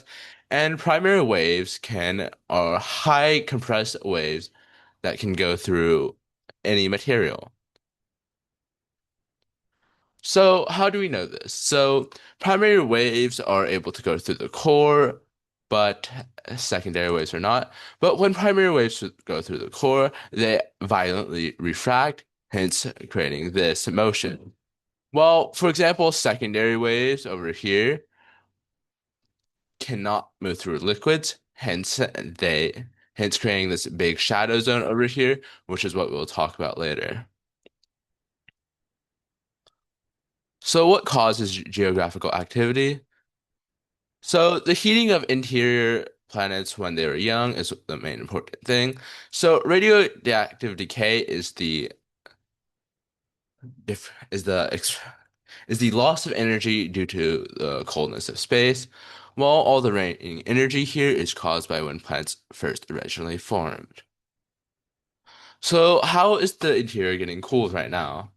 So there's convection, which transfer hot materials to the surface, aka volcanoes, and then conduction transfer heat from hot materials to cold materials, aka the ocean.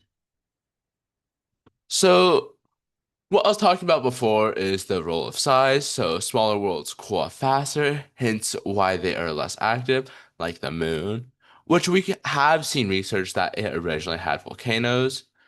And so this means that the moon and Mercury are like geologically dead, meaning that they will no longer have surface changes caused by the moons. Instead, they'll be caused by meteors or asteroids. So this is all the math behind the how fast a planet loses heat. Most of the time they lose it very slowly. For example, it's just like an ice block. They will gain heat very slowly due to a lack of big surface area being shown outside. So why do some planetary interiors create magnetic fields? Does anybody have any questions so far? Or does anybody have an answer to this question?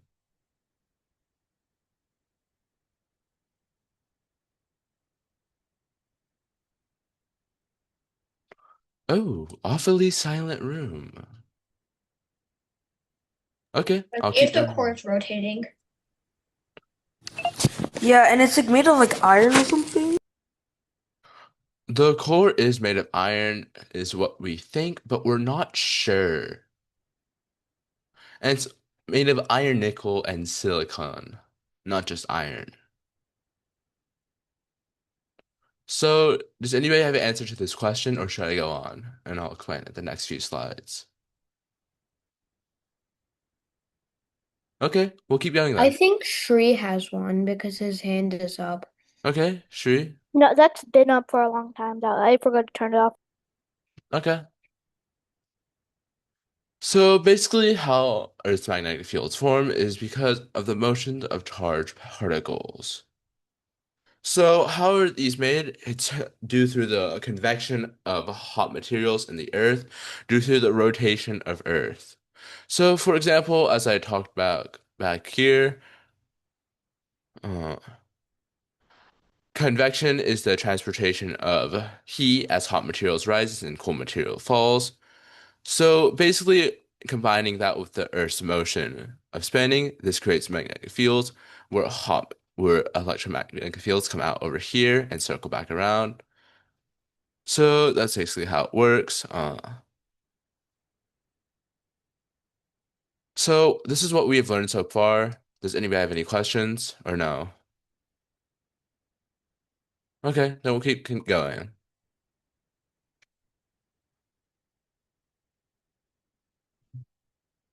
So what processes shape planetary surfaces? Now, as we said before, Mercury and Earth's moon are geographically dead, meaning that they do not have volcanoes or any magma to change the surface of the Earth, of their crust. So here are some processes that have shaped surfaces. I've already talked about volcanoes, impact cratering, but I've yet to talk about tectonics or erosion. So tectonics are caused by convection and conduction, and to move the plates, tectonic plates, in order to cause earthquakes and stuff like that. And erosion is also connected to this because in order to have erosion, you must have weather, and weather, you need water. And in order to keep your water, you need to have some sort of a electromagnetic field to protect yourself against the rays of the sun. So the water just doesn't evaporate into nothing. So here is something about impact cratering. So smaller things usually are create smaller craters, but craters are usually formed by about 10 times the object's width, though it depends on the material that they hit. So here are some famous craters that most of us know. So there's a big meteor crater in Arizona, and there's a big meteor crater called Tycho on the moon. Here's some more different types of impact craters. So this one is mostly due to solar winds, which is why it's less visible. And this is the impact on materials that I was talking about that changed how it looks and how the crater should look. Does anybody have any questions so far, or should I keep going? I have a question. It's not about this, but like, can you put the link of the Harvard telescope into the chat? Because I reached my limit in SLOOH for the telescopes. Okay. Just wait for one of the missions to be completed. Hanson, can you do Okay. that? Or I can do it right now. I got it. Okay. So volcanoes, we'll go through each one of them, is when molten rock or magma flows up to the surface due to convection or conduction. So here are some famous volcanoes that most of you have heard of. Besides that, St. Helens is also a famous volcano. So here are the different types of volcanoes. This is just a slow volcano on the moon. Though this is an old one, it's no longer active. So now, the second volcano that most of you know is Olympus Mons, also known as the tallest mountain in the solar system, or and on Mars. And the another mountain that you guys may not know is Mount Hood.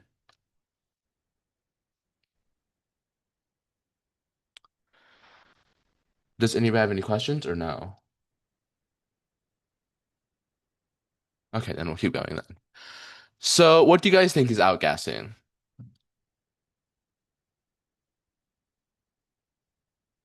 Gas is going out. Kind of. Does anybody have a other thing?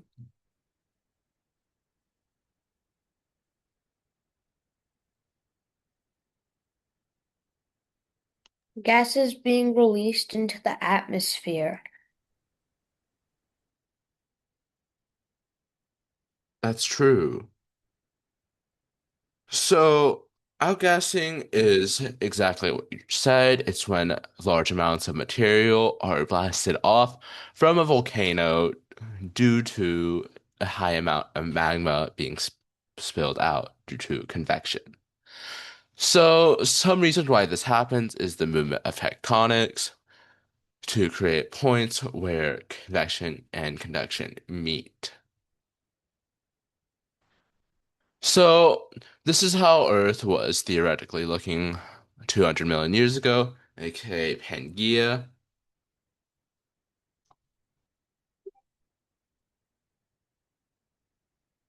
So, this creates the separate plates of crust. Now, now we'll talk about erosion. Everyone knows what's erosion, right? Yes. Okay, can anybody explain it to me without looking at the slide? But basically, like Erosion rock is being like broken down by things like water, wind, etc. erosion is like material being broken down by material things like wind or water. That is correct. It's basically the movement. It's basically the breaking down of any material due to weather or the movement of objects. So some famous examples of this is the erosion by water to carve the Grand Canyon. Erosion by ice causes Yosemite Valley. Does anybody know where Yosemite Valley is? I think Montana. Wyoming? It's actually Yosemite, Yeah, Tyler. California.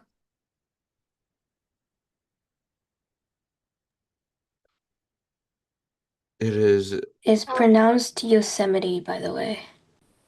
It is located in California. Congratulations. I don't remember the person who said that. So, erosion by wind is where you get deserts. Erosion of debris creates deltas.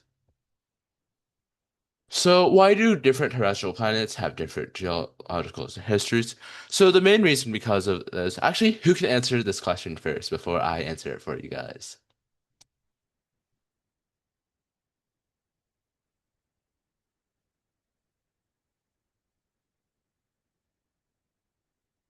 Can nobody answer this?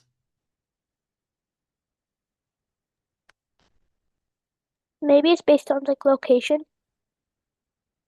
Kind of.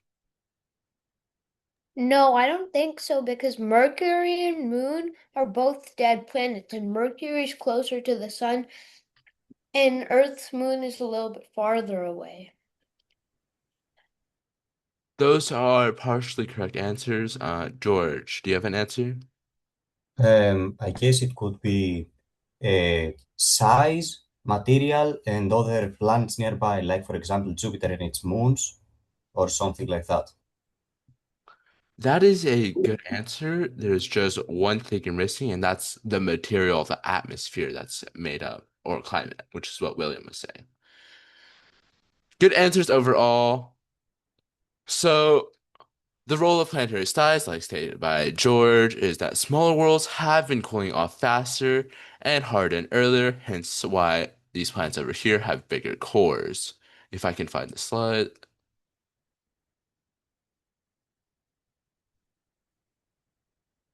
So you see Mercury has a big core, and then the moon has a big core too. Well, slightly smaller core, but still big for its size.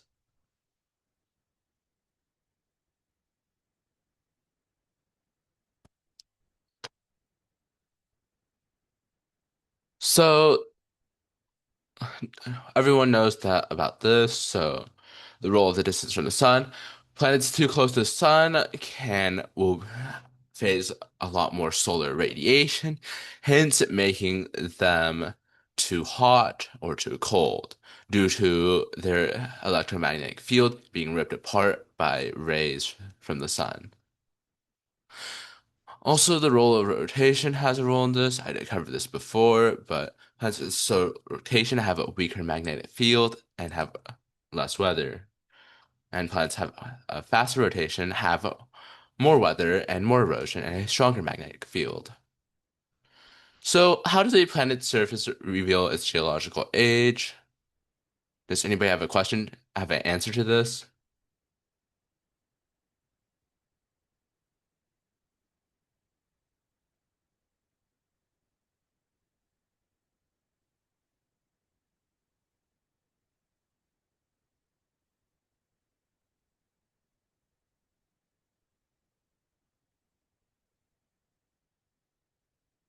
Nobody has the answer to this? Okay, I'll keep There's going some then. in the chat. Okay. Like this one, like like if there isn't like an atmosphere, usually like erosion can tell you something, like how much it's eroded. If there isn't an atmosphere, if an atmosphere hasn't been created yet, then there will be more craters on the surface. Mm-hmm. And like you can tell that, but then yeah, like if you find like the oldest crater, Can the core tell you something? The core kind can of tell like you something. radioactivity, I think radioactivity. If a crater is inside a can crater, check that that. means that one crater is newer than the other. I think it has something to do with the core. All are good answers. So, one of the main things that we can tell is the history of creating, like stated before, something that we can do through carbon dating or through the use that a surface hasn't really changed in much if a crater has multiple craters in it due to either smaller meteorites or asteroids, it can show that it has not changed because usually a crater will slowly disappear and dissipate.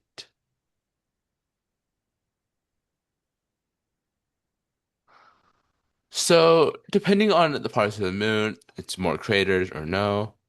So, when the moon used to be active, most of the craters were filled by lava eventually. But some regions are less geographically active due to either a thicker crust or less convection in the region. So, here's some images of just the moon craters. Not much else to see there. So, this is what we have learned so far. Does anybody have any questions?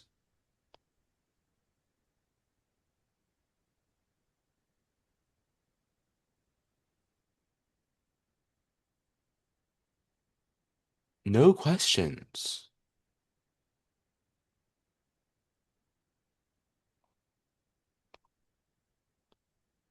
That is surprising. Okay, then we'll go to the next slide.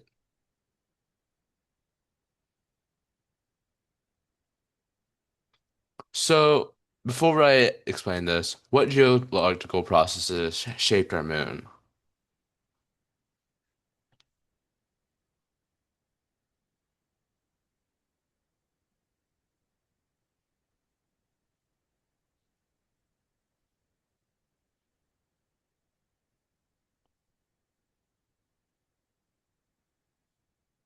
All good answers, William. Does anybody have any other answers?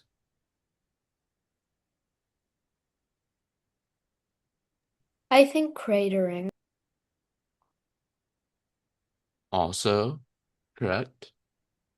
Volcanic activity.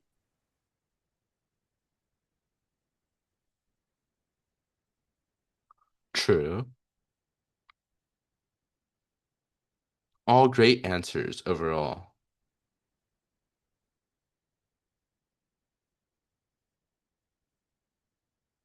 Okay, so then we'll keep going and I'll explain it to you. So, the lunar Maria is a region where there's less craters overall, and it's more smooth. So, this was made by the volcanoes I've talked about before, the runny ones, where it created the volcano I talked about before, which is right here. So, basically, created a small lava pool, actually a big one in this case because the Mario is very big. So that's why you see large smooth spots on the moon.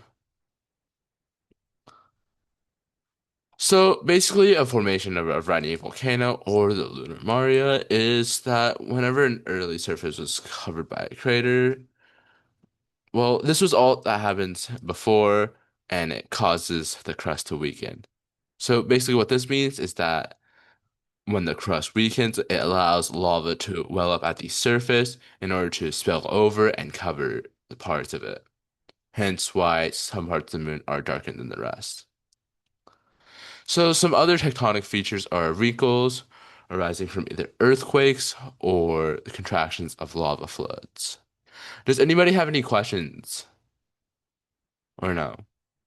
Okay, then can someone explain to me what geologically dead means? Basically, no more tectonic activity. That's a perfect answer right there. So the moon is considered geographically dead.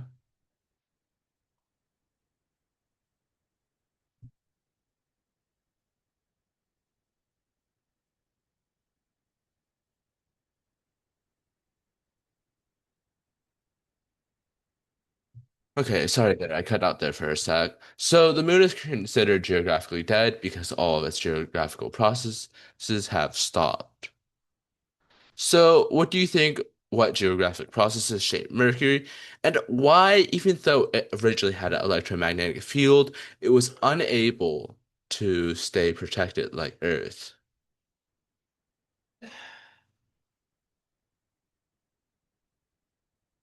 Is there no answer to this?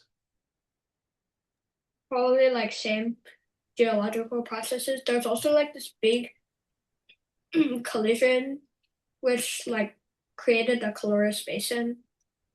And then and on the other end there's also some marks from the collision. Well, the main reason why Mercury like this is because of the distance to the sun. It was too close, hence all its electromagnetic rays and atmosphere got stripped away, leading to it to become like the moon. And even though it was still geographically active, when it slowly lost its electromagnetic field, it became geographically inactive, even though it maintained rotation. So the cratering of Mercury is mixed up with smooth and heavily cratered regions. The smooth parts are, like we said before, likely from ancient lava flows. Does anybody still remember the process how ancient lava flows form?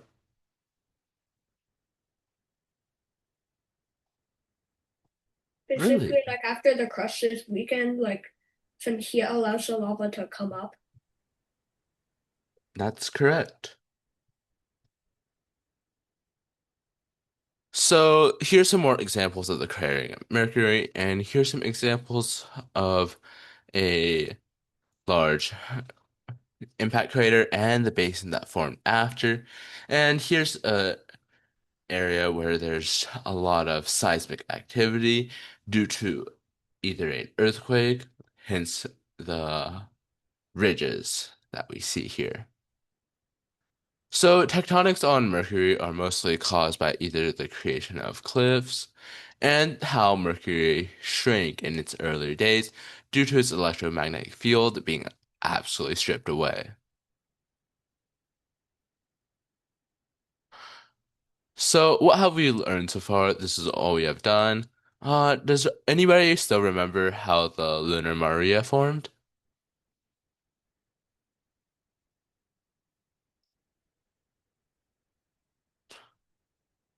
George? Lava from deep in the lunar surface escaped and thus covered the entire surface, covering the craters. That is correct. So is that correct too, Arav and Andrew? So now we'll go on to Mars. Like the first one, it's like the War of the Worlds started as a radio play and a book, and like after the radio play, like a bunch of people started reporting like Martian invasions. Oh. Like for the first question. Okay. We can do these questions if you guys want. What are some major geological features of Mars? We named one Giant before. canyons. Giant canyons for the second one. That is true. That is also true, Andrew. There are ice caps on the poles. Anything else? There's a big mountain slash volcano that we talked about before.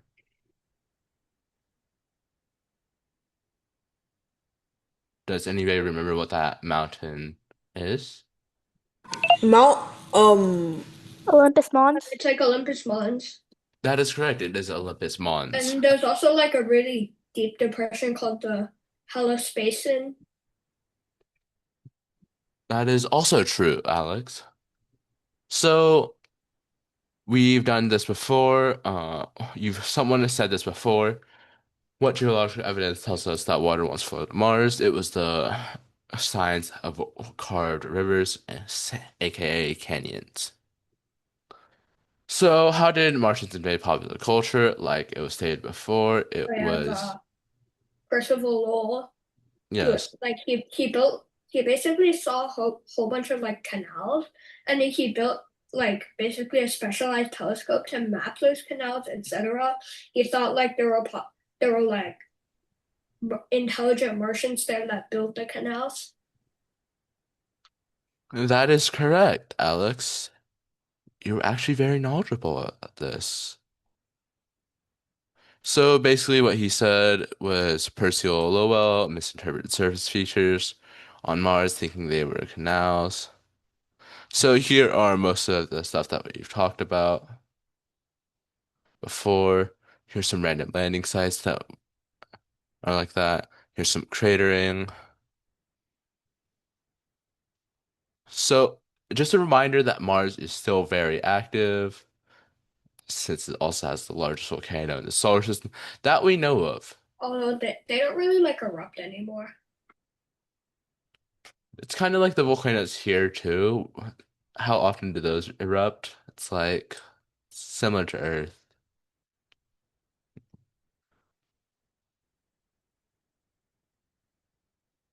The reason why I say it is like the one that we don't know is that Gal is the for Jupiter's moon or the Galilean moons may have more violent volcanic activity.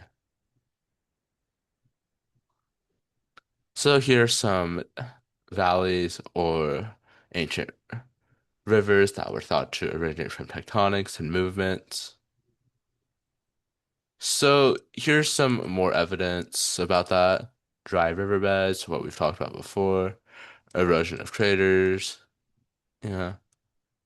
And then Martian rocks, something that we haven't talked about, appear to be have been formed in water.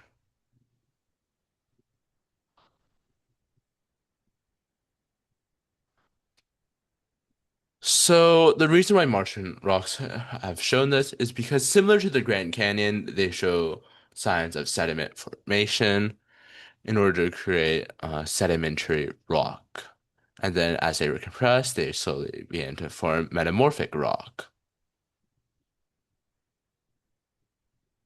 There's also a lot of hydrogen showing that it may contain ice. It's because the formula H2O, hydrogen, oxygen to create water. So here's some more crater walls, like either floods or avalanches. So what have we learned? These are all the answers to the questions before. So now we'll talk about Venus, our one of our last planets. So what are our goals? What are some major geological features of Venus? Does anybody know? Giant volcanoes. They are big Also volcanoes. sulfuric acid fog, sulfuric acid rain, sulfur volcanoes, That is true.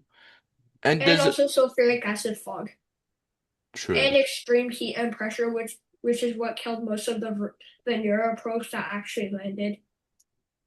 True. Absolutely correct right there. Now, does Venus have plate tectonics? What do you guys think? Yes, there's still active volcanoes. Yeah, definitely. That is correct. So here's some major geological features of Venus that we know of. It's kind of hard for us to see due to the giant amount of stuff in the atmosphere. But mostly we do this through the waves that we talked about before, seismic mapping. So here's some images of cratering on Venus. Here's some things on volcanoes on Venus. There may be a larger volcano on Venus. We're not sure yet. Here's some examples of tectonics on Venus. Here's some examples of erosion. So there's just a little, well, there is because of the sulfuric rain, but since large, it's mostly just gonna be lava that's doing all of that.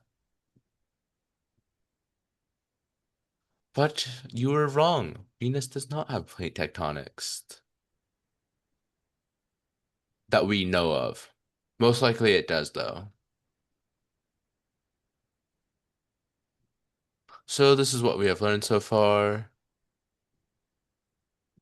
And that is our lesson for today about Venus. So next up, we'll have Hansen and astronomical image processing. So you got that, Hansen? Yep. Can everybody hear me? Hello? Yes. Yes. Like on a scale from 1 to 10, because my Zoom microphone says it's only going. It's not going too 5. high. All right. Make it a So little higher. We can like barely hear you. I'll just try personalized audio. I just did some sort of original. See if I can turn it up higher today. Just max. See if that works. So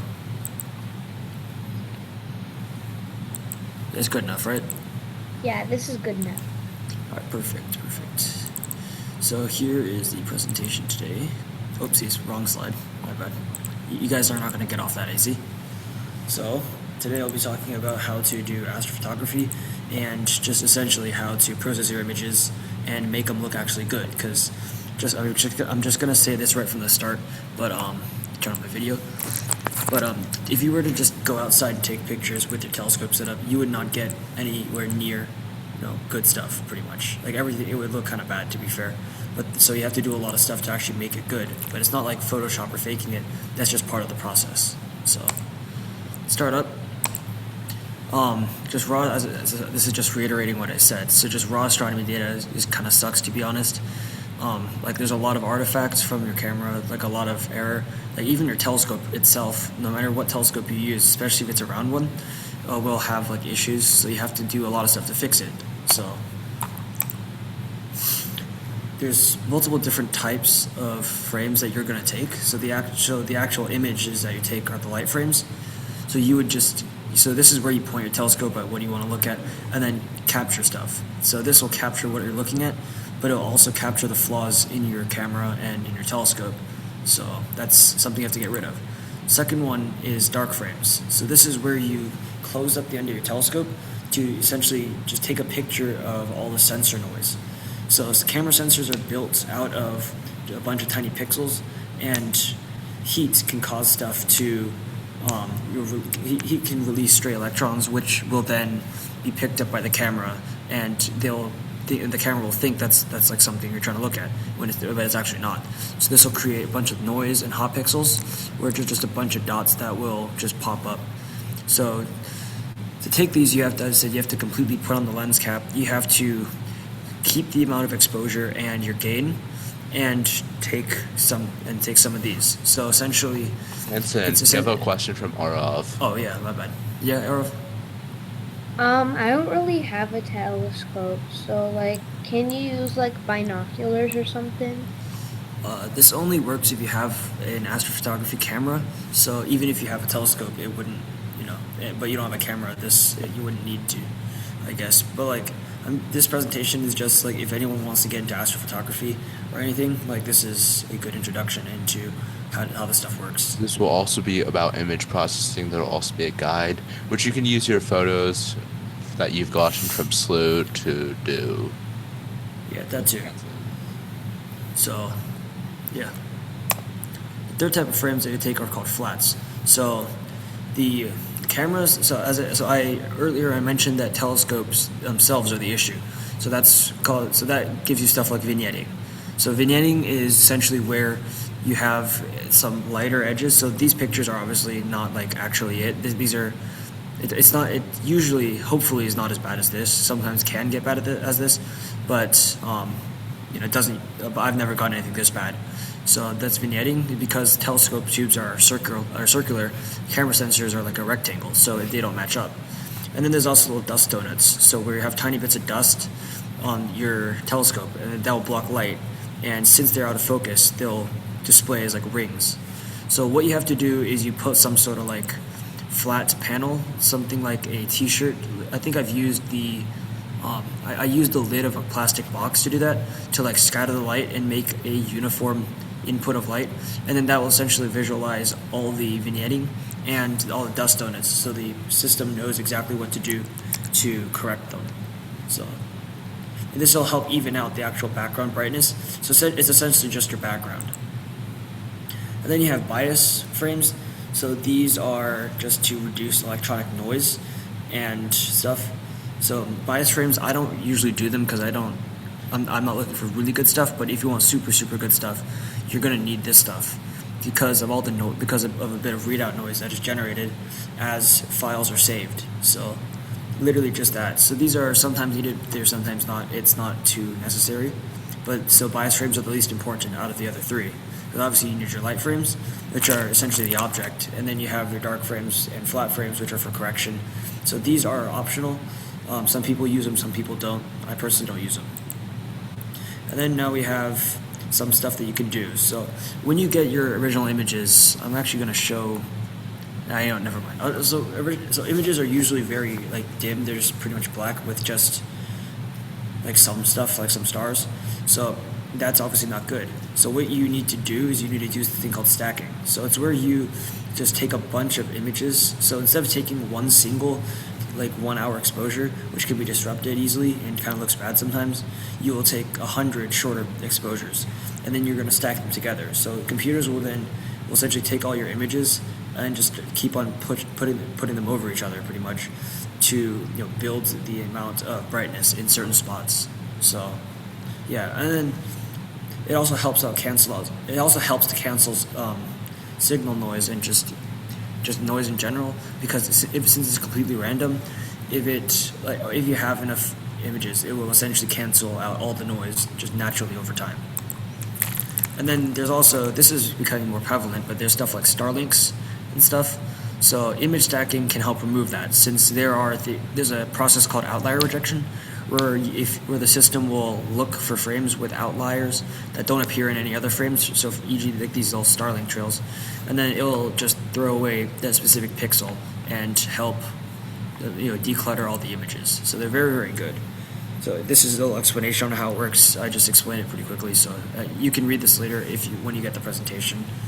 So yeah, and then there's also just stuff you can do about noise. So there's several ways to do it, but now in the more modern time we have AI, and AI can do a lot of stuff, like a bunch to actually target the noise in your image while leaving the actual pictures untouched. So this is now essential at this point because we have it, so that's what we say. So there's a technique called sharpening. It's or deconvolution. But we call it sharpening. In this software that I use, it's called Grexpert. Essentially just prevents blurring and helps make all the little details stand out. So that's what the AI does. Since you previously you would not be able to do any sort of deconvolution or sharpening, but now with the advent of AI and all these models, you can actually do that and help make your image look a lot more tight and look a lot better, I'd say. So yeah, so here's a little step-by-step flow of how to use this thing called Grexpert and Cyril. So I personally use Cyril. So essentially what you'll do is you will launch Cyril and you will create a project folder with these 4 subfolders, all lowercase, and then there's that. And then there's some scripts that you can use. So these scripts will essentially perform your stacking, and you need these specific folder names or else it's not going to work. And then you're going to sort your raw files so that your pictures have to be in FITS format. So you can essentially look at them, and you will essentially just put them in there. You can view them in Cyril, but yeah, that's all you can do. So you can only use FITS files in these image processing stuff, since that's what astronomers use and it's the most effective. And then you'll set this as your home directory and then run the OSC pre-processing script. So this is the most powerful and I think fastest as well stacking algorithm that you can use, and it should take a few minutes. And you should also expect it to take a lot of data. So I had a 45 gigabyte folder of frames of the Andromeda Galaxy, and it doesn't delete any of the files it uses for processing. So by the end of it, I had a 450 gigabyte folder. So you have to be really careful and make sure you have enough storage, since this uses a lot of storage. And then after that, you can do some stuff like calibration, which will then run everything. So using all the folders, so you do some calibration, you'll register all the bright stars, and then you'll stack it. And then another thing you can do is you can also plate solve it, which is where it will look at all the stars in the thing, and then will essentially fit it to a certain portion of the sky. So essentially we'll tell where the telescope is looking. And then through that, you can do stuff like photometric color calibration. And photometric color calibration is a very, very powerful tool, which essentially takes your plate solved image, and since it knows where it is, it also knows pretty much the color of all the stars. And then using the color of reference stars in your image that match up with like stuff in a database, then you'll be able to like correct all the star colors and make it look more realistic and make it more vibrant. And then we move on to another software called Graxpert. So Cyril is the stacking thing. So now you'll have that. And the issue is most Cyril images will have some sort of backlighting. It's usually green because of your camera or because of street lights or stuff. But it's most likely your camera because the CMOS cameras these days they're more sensitive to green light. So we have this app called Graxpert, which will extract this background and help correct it so the background is actually black, not like some shade of green. Oh, I forgot to turn off annotation. That is my bad.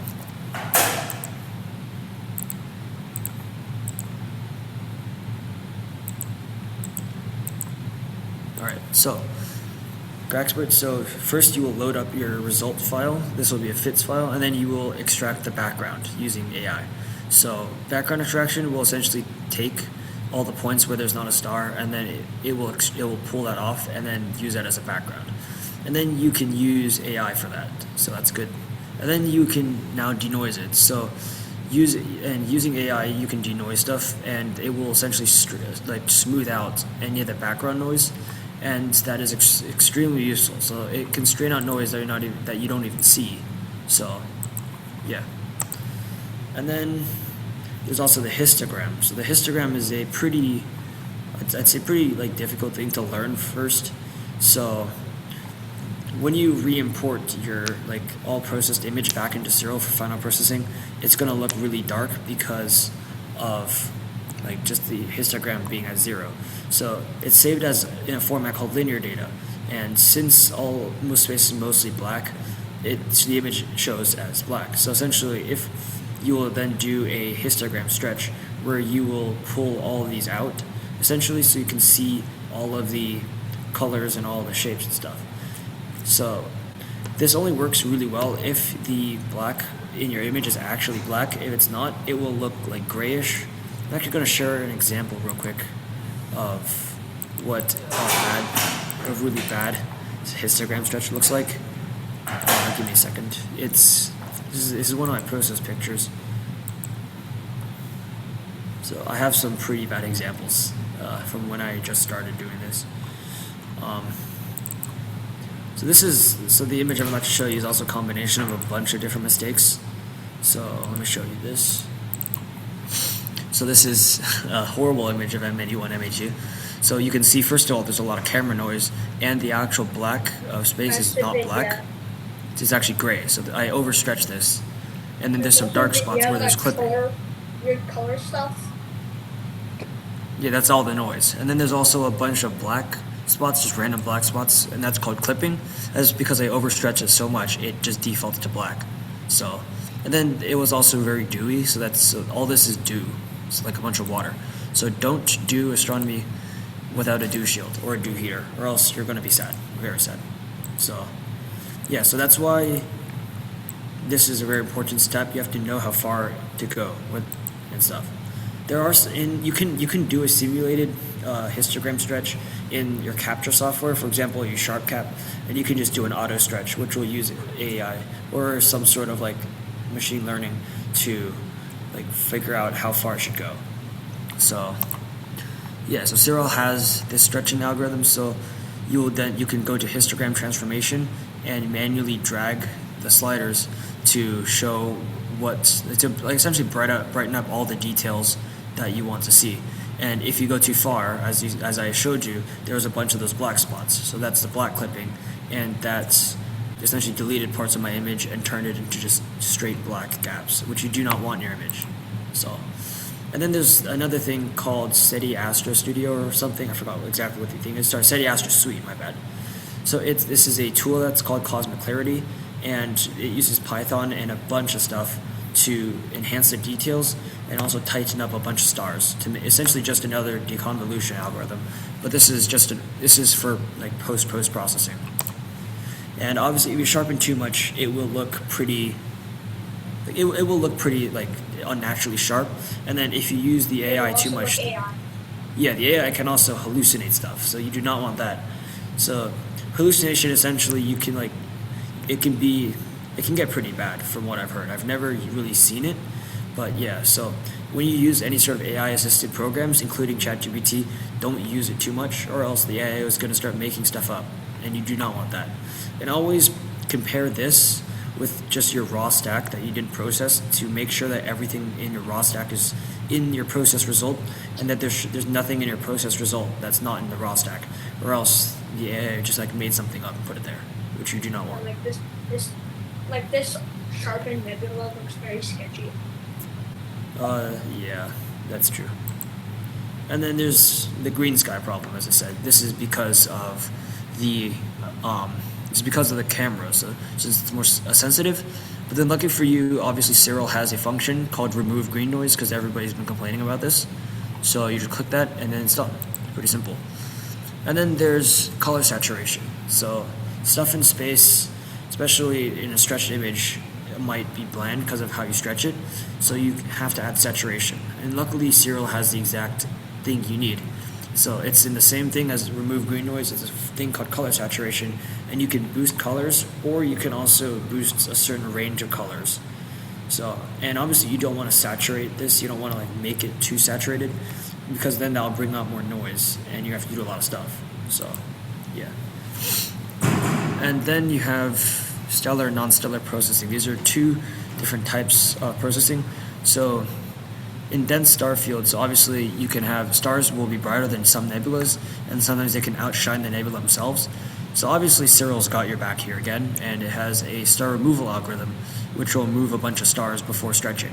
And that means the nebula will be stretched more than the stars, where nebulosity is a lot more pronounced and a lot more detailed. And the stars will be a lot less detailed, because you care about the nebula, not the stars. So yeah, these are the three things that I use. This is essentially just my workflow on how I use this. It's extremely effective, and I was able to create some images. Let me show you. Sorry, my bad. I'll show you some images I've taken. So this is not the worst image I've taken, luckily. So this one is using stellar. So actually, sorry, can you tell me if this image is using stellar or non-stellar processing?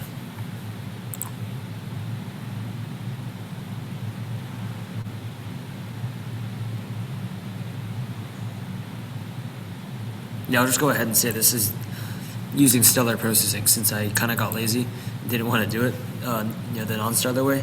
And I also did want to see, I also just wanted to see some of the features of the area. So that's what I did. So yeah, that's pretty much it for me. If you guys have any questions about this workflow, or any just questions in general about astrophotography or image processing, you could just ask them. In the chat also works as well. So, yes, George. Hi, I got a couple of questions. Yeah. I got and I don't have an electronic telescope, but I do have a camera. Currently, I do have only a couple of pictures of the moon, and I've got some components to connect the camera to the telescope, but I don't know if it can work. Personally, I've never connected a camera like that to a telescope, so I'm not exactly sure. Like, if you think it's gonna work, it should work. Just I don't think I'm the person to ask about this, since I use like dedicated telescope cameras. So. Okay, thank you. Yeah. Also, Rika, I think this will be posted somewhere, right, Tyler? Yeah, I'll send it. Hanson, do you want to go ahead and give them a short tutorial, like pull up the software? I don't have enough storage for that, but I won't run the stuff, but yeah, I'll show you guys. Yeah, you can like quickly run it. Like, you have the software, right? Yeah, I have the software, but Yeah. I've used up so much storage from doing all this, so. Just pull up an image and like quickly process it. Usually doesn't take that much. It takes like 5. No, when especially no stacking takes up all the storage. Yeah, let me open this for you guys. So yeah, don't You don't make have sure to you have enough stack storage. that.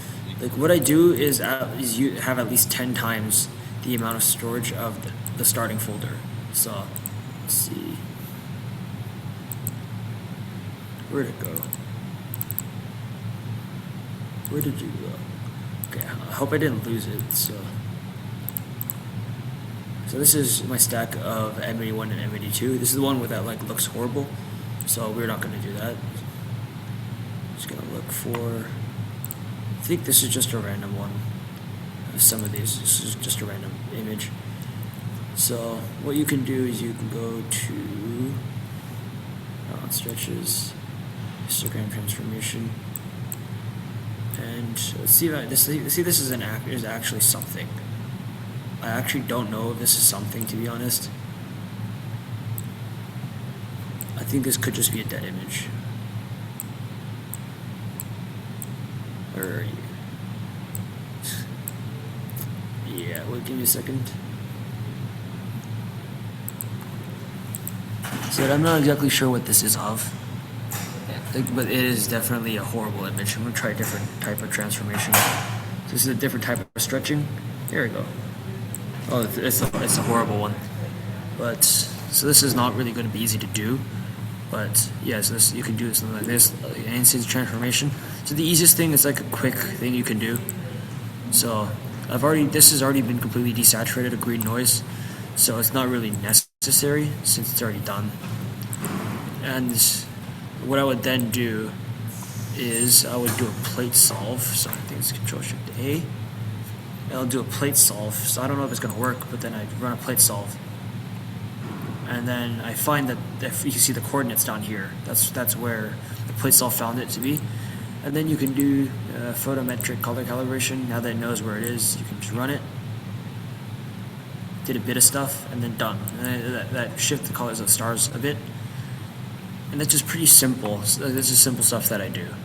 So you can also change a bit of the saturation. So you can change the global hue by a bit, like make everything slightly more saturated. But as I said, if you go too far, then it's going to implode on you pretty much. So I'm going to exit that. Oopsies, you guys are not supposed to watch that. That's research. My bad. And then the other thing I use, as I said, is Graxpert. Let's wait for this to open. So Graxpert is the one that allows you to do all the stack. It allows you to do a bit of the stretching, and it also allows you to do the background extraction. And sometimes it does not load on my computer, so you might have to give this a second. There we go, I see it.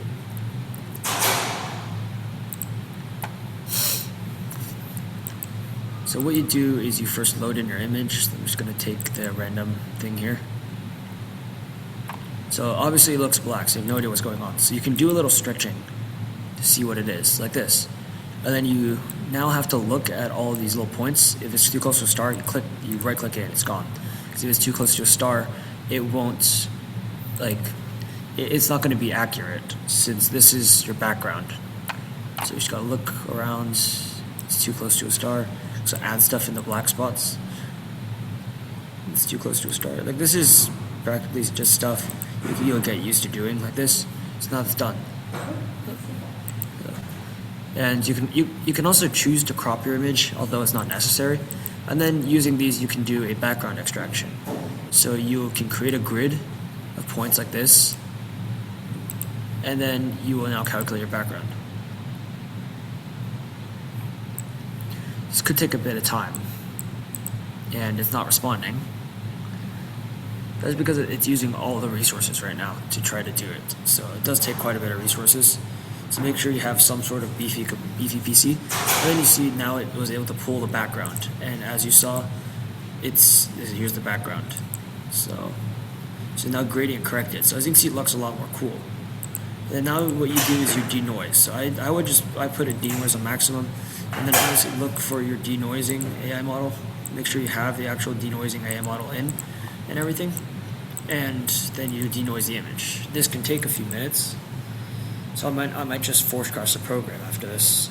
But the denoising algorithm will run.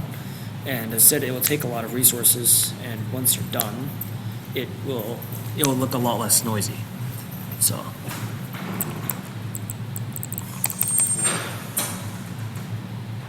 I guess we're just gonna watch it complete. So Watch the bar slow. yeah, we're just watching a slow progress bar. That's essentially what half of this is, by the way. Yeah, half of astrophotography is just watching a progress bar go. Like, even capturing the images, you just sit there for an hour and just like stare at your screen. So, but you get to see a lot of cool stuff. So, when I do astrophotography, I usually go outside. I know it's crazy, but like I get out of the tent that I use and then just walk around and look at the Milky Way. Maybe use my visual telescope in the meantime, since I can just leave my camera running for the entire night. So this is obviously going to take a bit too long, so I might just cancel this, since I don't know how much time we have. Wait, Tyler, are we still good on time? Yeah, we're still good on time. Have like... We have time for Jeopardy, right? Yeah, we have time for Jeopardy. Okay, good. So I will just run this to 4. In the meantime. Yeah. In the meantime, I could go ahead and turn on the blanket for tectonics that I have it. That I forgot. Yeah, we can do it. I can just force crash this and then do something later. It's fine. You can run this in the background. Unless is there the quicker AI model? Go to advanced. This is the I can't. I've already started it. Oh. I'll have to cancel it anyways. Here, I'll go ahead and run the tectonics blanket. All right. Forgot to run. And then this is also kind of your break because we forgot to give you a break. So our bad. My bad. We already got a 5-minute break. So your break is just looking at the denoising algorithm do its thing. Here, there's your blanket. What game mode do you guys want? Monster Brawl. Anything but Monster Brawl. Deceptive Dinos. Anything but Monster Brawl. Deceptive Dinos. Tower Defense? No, Deceptive Dinos. Can we just do either Gold Quest, Fishing Frenzy, or Crypto Hack? Make it like 5 minutes. Let's just do Since Deceptive Dinos. We've never done Deceptive Dinos. And that's a bad thing. We can do 9 I need the link. 7 minutes of this. I need the link. No.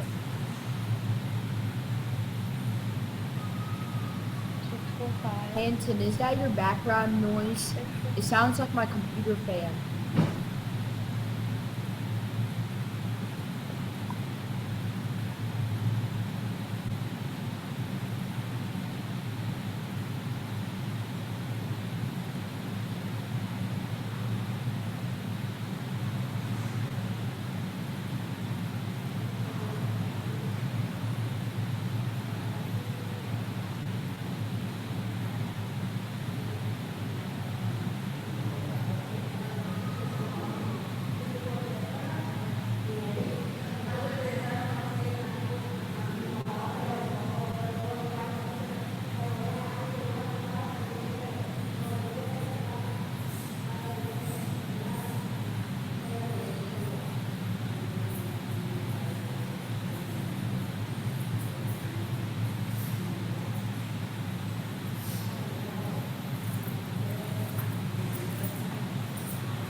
Also, Tyler, you might have to pause the booklet actually, because the thing's about to finish as well. So by the time everyone joins, it's probably going to be done.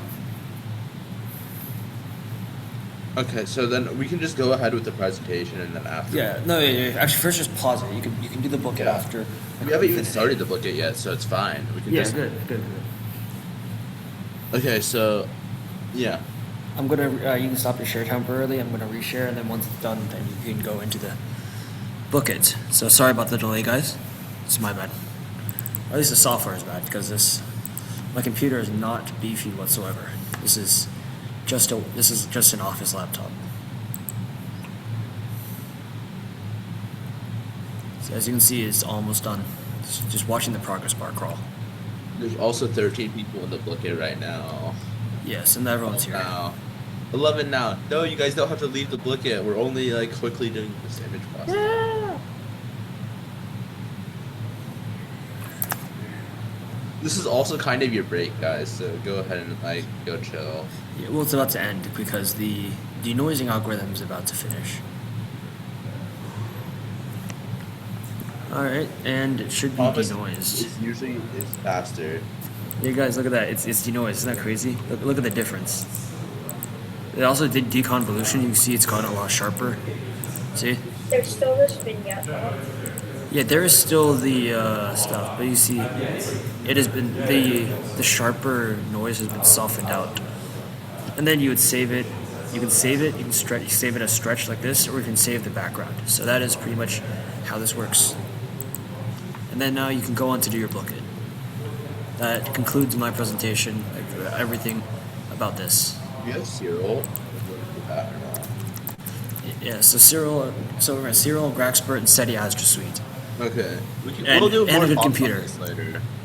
Yeah, and a good computer. Do not forget a good computer, and do not forget to have enough storage. Because if you run out of storage, it is not my fault. Okay, so people that sign back out, do you guys want to sign back in?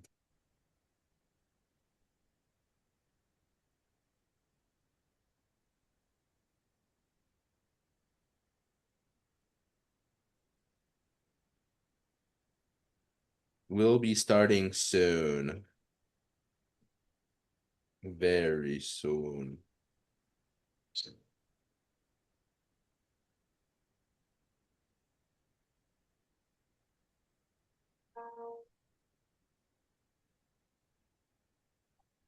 Is nobody else gonna join?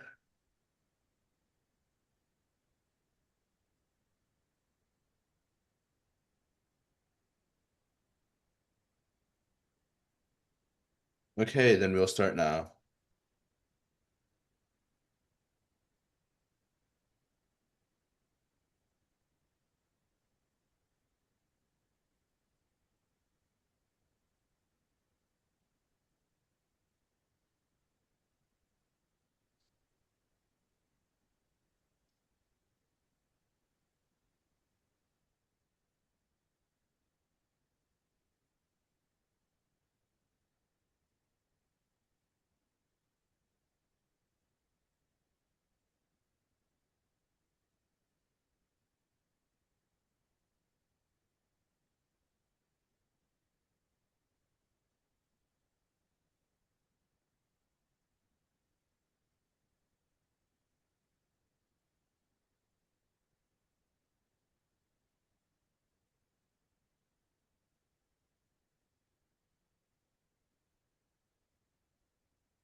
That's crazy. It's because William really wants to steal.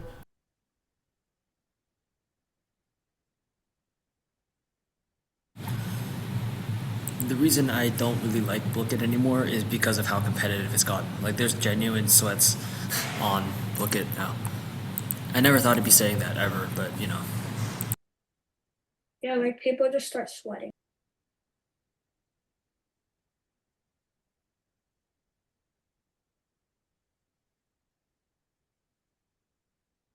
If you can't beat them, join them. What if the ultra strat is to cheat, It's but always instead of picking the best option, you pick the always second pick best? either William or Sibin. Do that. It's crazy.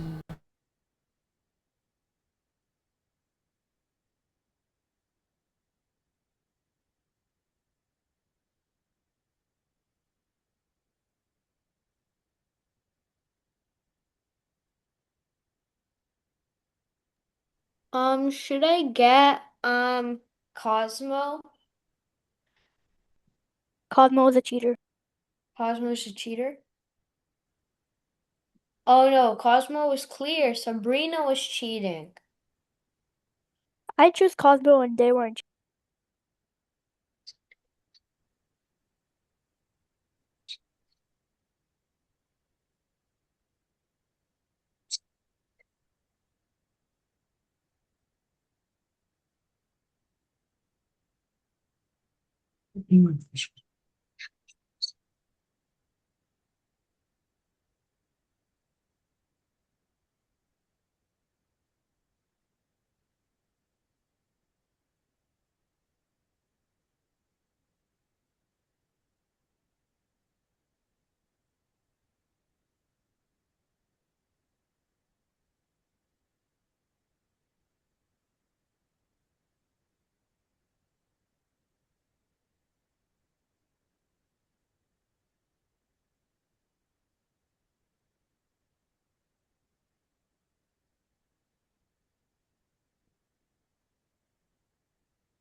Well, nobody was cheating.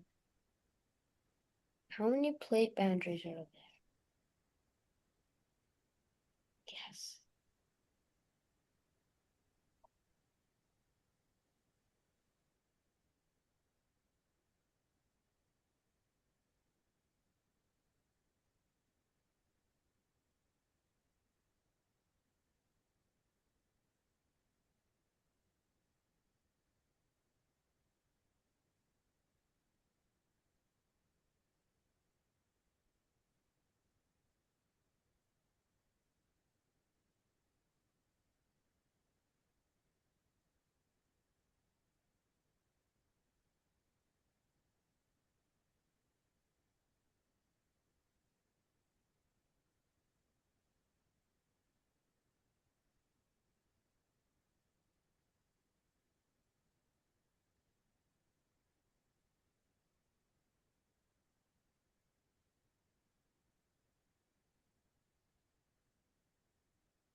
Congratulations to, unsurprisingly, William won. Okay, so do you guys want to take a break or do you guys want to go directly into Jeopardy? Break. Break. Or play this again. Okay, I can run this again. Yeah, do Great. it. So the Do break it. could Run it be again. running this again. Yeah, I can do that. Just do it right now.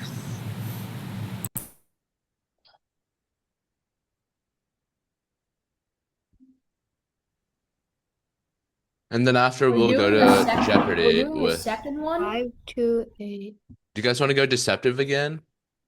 Yeah, Wait, are we deceptive. doing it again? No, please, bro. It's your break time right now. It's a Is break it still before. break time? Deceptive. Yeah, this is a break time now. So we like stole your break time before. Classic. After we'll be playing Jeopardy. It's about all the topics we learned. Mostly. You knew classic, right? This time Thomas found the Tyler, Jeopardy. what? I didn't find the Jeopardy. No, let's Tyler, do Tyler, I deceptive don't know the dino. topics that y'all learned, so I Deceptive just found dino. another Oh, Jeopardy. I don't no. know what y'all learned. Yo, we're Look at the good. schedule I shared with you. Okay. I think Solar we're system stuff is what we learned in tectonics and like astrophotography. Just anything astronomy related. I still No, we'll think just stick with the one that I already have. It's fine. Uh-huh. Okay, we'll start in 5, 4, 3 children, 2, 1, go. Also enjoy your break, everyone, for 7 minutes.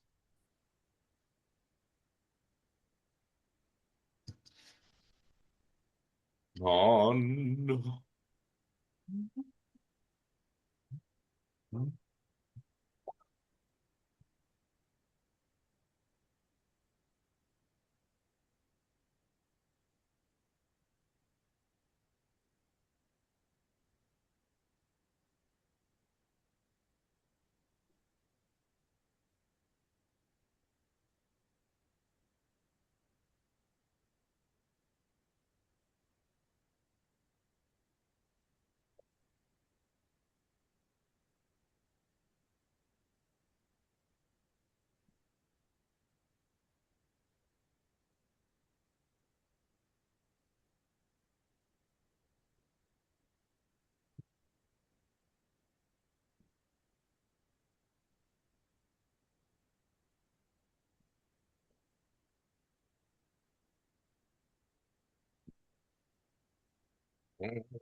Wow.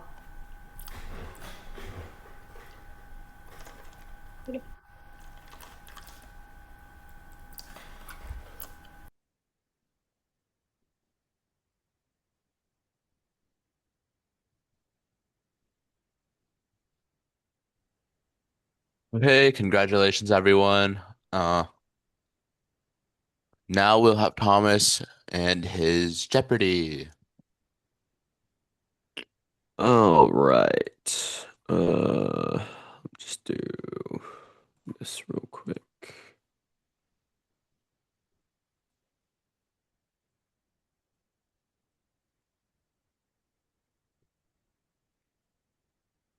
All right, so I think we have some new people since Monday. So, where is this?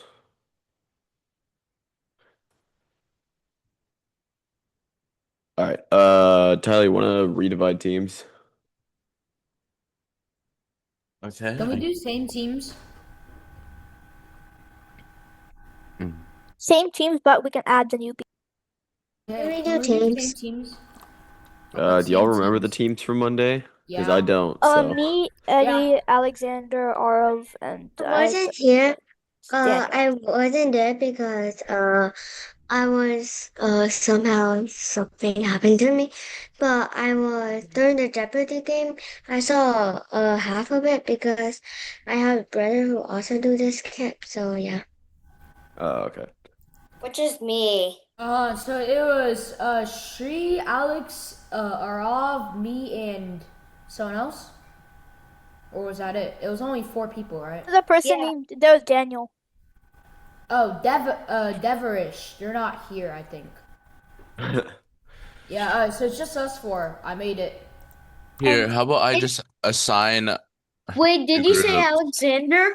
because we have a Yeah, different Alex amount of is in people our than Alex is in usual. our group. Alex is in our group. Yeah, Alex is in our group. Can I be with my brother? Siben, which is Siben.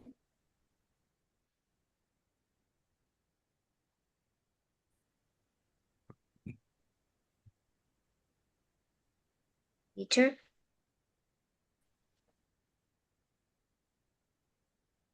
Teacher left.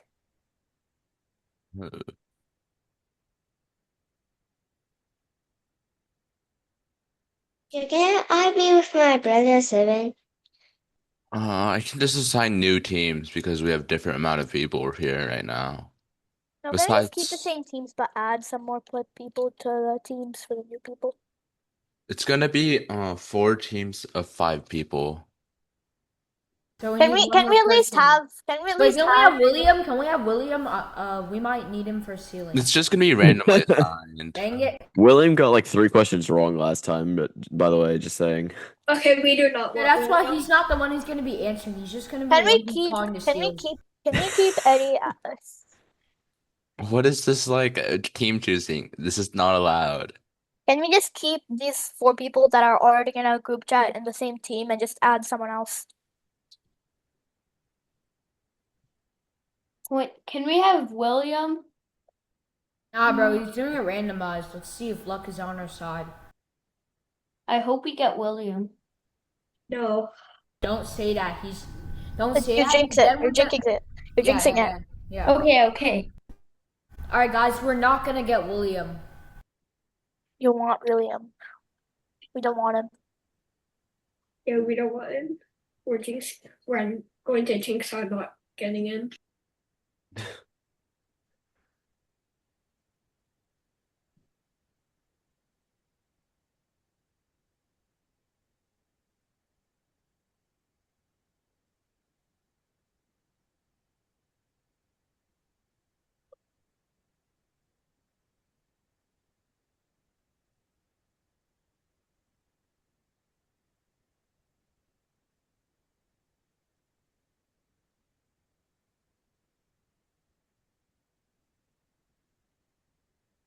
I'm trying to find multiple ways to get galaxy points. Right now I'm at 285. Oh yeah, I'm on 268. Guys, I'm on this is my strat. 658. Basically, just choose the mission that is earliest available, because you'll still get what do you call it? Yeah, Points, and you'll still get photos even if you don't look at the mission. So you can just like schedule some overnight if you want, and you'll get them in the morning, and then you can post them for 20 points a buck. I know. And you can also put them on, And like, you can also post them. spam comments on someone else's. And you can also That's post them. that's what I was doing. And I got like 55 galaxy Well, points. stop doing that. It's kind of cheap. Do it on different posts and just say good image. Yeah, I'm just gonna do that on every post again. Not again, but yeah. Okay, I have the teams down. All I need to do is just post them in chat. Let's go to Venus. Preview mission. Alright, who's gonna be in our team? Let's, let's hope it's not William. I have two missions which are gonna happen which are gonna be completed in 2 hours. But the thing is that they keep failing for some reason because of the weather. I hate the weather. Bad. I know, like this is like my fifth time trying. Yeah, you kind of just have to keep spamming missions. Okay. Here, I'll take a screenshot of the teams. This is randomly assigned through breakout rooms. Wait. We're gonna be in breakout rooms? No, it's just I use breakout rooms to assign the teams. Oh wait, no, but what about our original team? Yeah, I want to stay on our original teams because, like, it was kind of goated. Yeah. Our team was kind of goated. Yeah, Eddie, me, Orv, and Alex. You see, that's a bit too much work for me to do that. No. If you guys paid for the summer camp, maybe, but Yo, what? What is this? What is this? Yeah, I'm leaving right now, bro. No, wait, this is actually decent. Here are the teams. There. Go ahead. Let's see it. Eddie, you're just with. Okay. Pull up the Jeopardy. Okay, my team's fine. Okay, bad. Bro, I think I'm cooked. I'm with Justin, Evan, not handsome. Oh no, room 2 is gonna cook so hard, bro. I know. You're so lucky. Sure, you're like the luckiest person alive. Yeah, I need William. Person. Where's the photo? But our team is gonna sell. We've got me, Evan, Justin, not handsome, and Sibin. What? Yeah, there's this one person named not handsome. Wow. All right. Team 1, which is Arav, Evan, Justin, not handsome, and Sibin. Please choose a category. Let's do space 500. Do planets 500. Okay, fine. Planets 500. Whatever. Oh, that's not as hard as I thought it was gonna be. The 8th planet from the sun. Oh no, bro. Y'all can just count this. Hindsight, terrible. Alcohol means a loss. This is not 500 rated. The other 500s are harder, I promise. I looked at this. Yeah, definitely. 8th planet. Neptune. What is Neptune? What is Wait, Eddie's? What's okay. Neptune? I think Sibin got it. Or I couldn't hear. I don't know. But I got it. It was me. All right. Team 2, please choose a category, which is Andrew, Jason, Shree, and William. I'm gonna go to the bathroom and be right back. All right, Shree is going to the bathroom and we'll be right back. Jason just left our chat thing. Where's Ryan today? What the heck?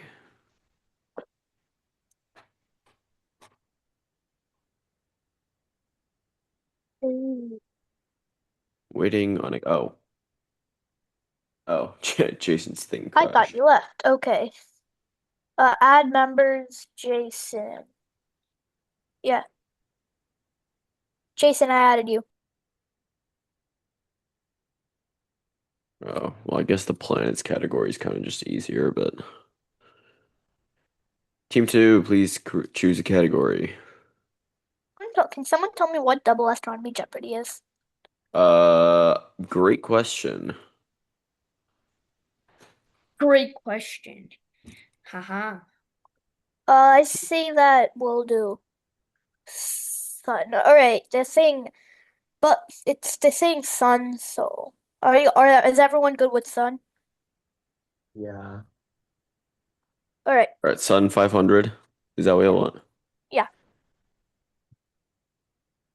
The sun's rays strike Earth most directly along here. No,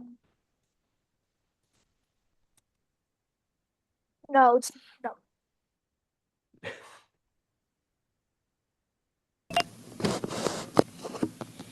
I think I got it. I think I have the answer, but I don't know, you can give an answer Wait, whenever. technically, is this object, is it like multiple different things or is it one thing? No, it's more one thing. Is this like averages or is this like depending on date? I'm pretty sure it's averages, yeah.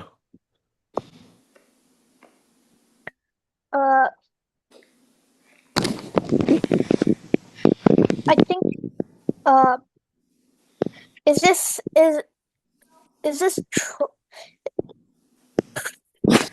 okay? Is it equator? It is equator. Good job. All right, Team 3, which is Alexander, Lucas, May, and Tender. Please choose a category.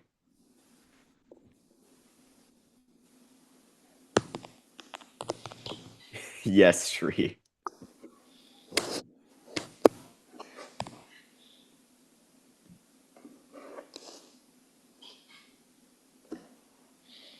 Yo, is anyone from Team 3 Natural alive? objects in space 500. Repeat that? Oh. Natural actually, objects in space 500. this is the term used to describe a star that has stabilized. I think main sequence. That is correct. And Alexander is the only person from his team that's alive, but okay. Team 4, Eddie, Sabrina, Verika, and Wesley. Choose a category, please. Alright. Wesley, give me an opinion, because I don't know what to choose. Same. I don't know, the planet, the sun, something like that. No, we need to do a 500 or else we're cooked. Oh. We have to do one of the 500s. Man-made objects in space. Alright, sure. Let's do that one. This is the lander craft that, within the last decade, brought 2 rovers to Mars to investigate. Oh, this is a difficult one. Did we go over this? No. Yeah, that's what I thought. I went over this though. This is Jeopardy that you all have not went over. So This is the lander craft that within the. I know. Oh, no. Wait a second. I wanna. general knowledge. Hold on. So you're She's gonna saying Google it. So you're saying the spacecraft, not the rover, right? Is it The a space lander. box? What is a lander craft? No, Alexander, you cannot steal because Team 1 is the one who gets to steal.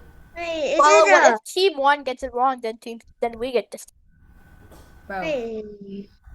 Is it Wesley, Steal? Can I steal? No. Stop.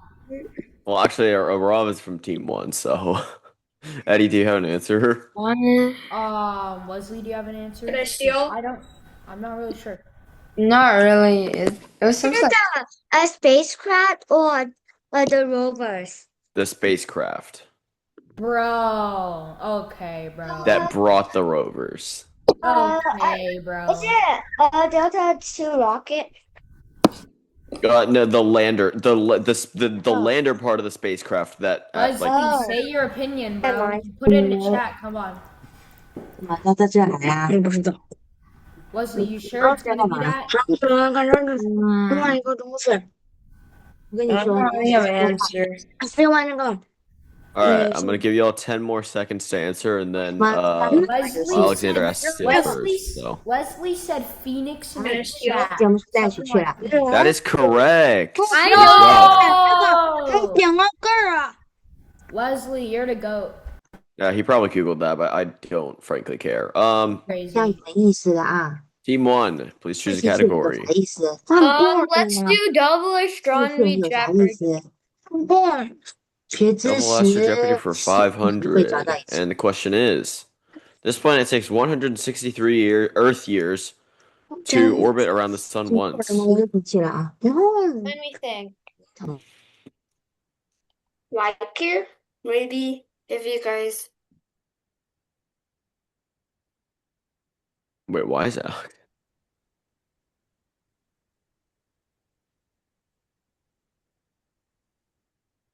Where'd the image go? What the heck? Here it is. Wait,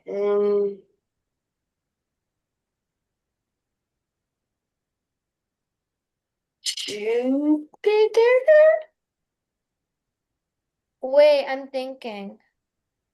I Arav read is it in the book. thinking. I read it in the book of facts somewhere, but I forgot it. Yeah. Can I go get my book Can we of steal? facts Can and we read steal? it? Can we steal? Can we Cheating. steal? Arav, Can I that's can I cheating. look can I look at my book of No, facts? that's No. cheating. No, can I No. steal? Cheating. We're You team 2. cannot. Can we steal? Is it Saturn? Cheater. Oh wait, it's Cheater. Neptune. It's Neptune. It's Neptune. Neptune is What's correct. Good Neptune? job. Why are you looking suspiciously in the downwards direction? We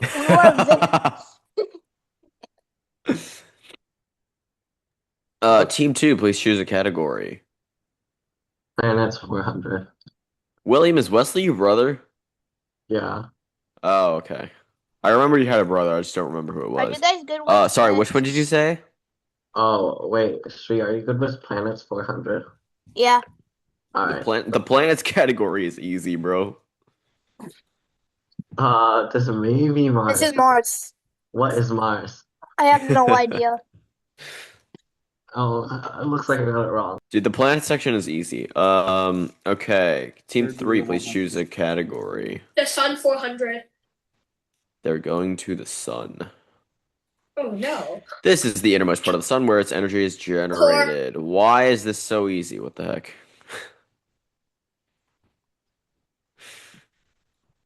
Alright, Team 3. No, Team 4, please choose a category. Alright, Wesley, choose something. Because why not? What? Should we do Bro's natural objects? relying on Wesley. William will see if Wesley's cheating. Oh, yeah. Should we do natural objects, Maybe. Wesley? It's a yes or no question. Alright. So is that a yes? Natural objects, because why not? I think we're kind of cooked. Natural objects 400. This is the last stage of a star's life. Isn't there two? Isn't there two answers? This is the very final stage. White dwarf. Black dwarf? That is correct. Wait, Eddie, did you say that? Yeah. Okay, that is correct. Yes. Yeah, never mind. Dang, I almost thought it was white dwarf. I knew that in Team 3. No stealing, bro. Back to Team 1. Please choose a Okay. category. Let's do Rob is back. man-made objects in space.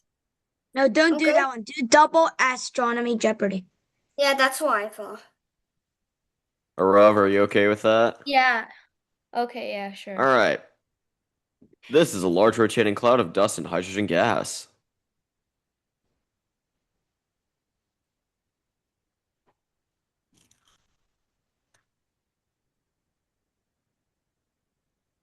Yo, what is going on in the chat? Can I steal? Can I please steal? Please. Yeah, can I steal? Give Arav a second.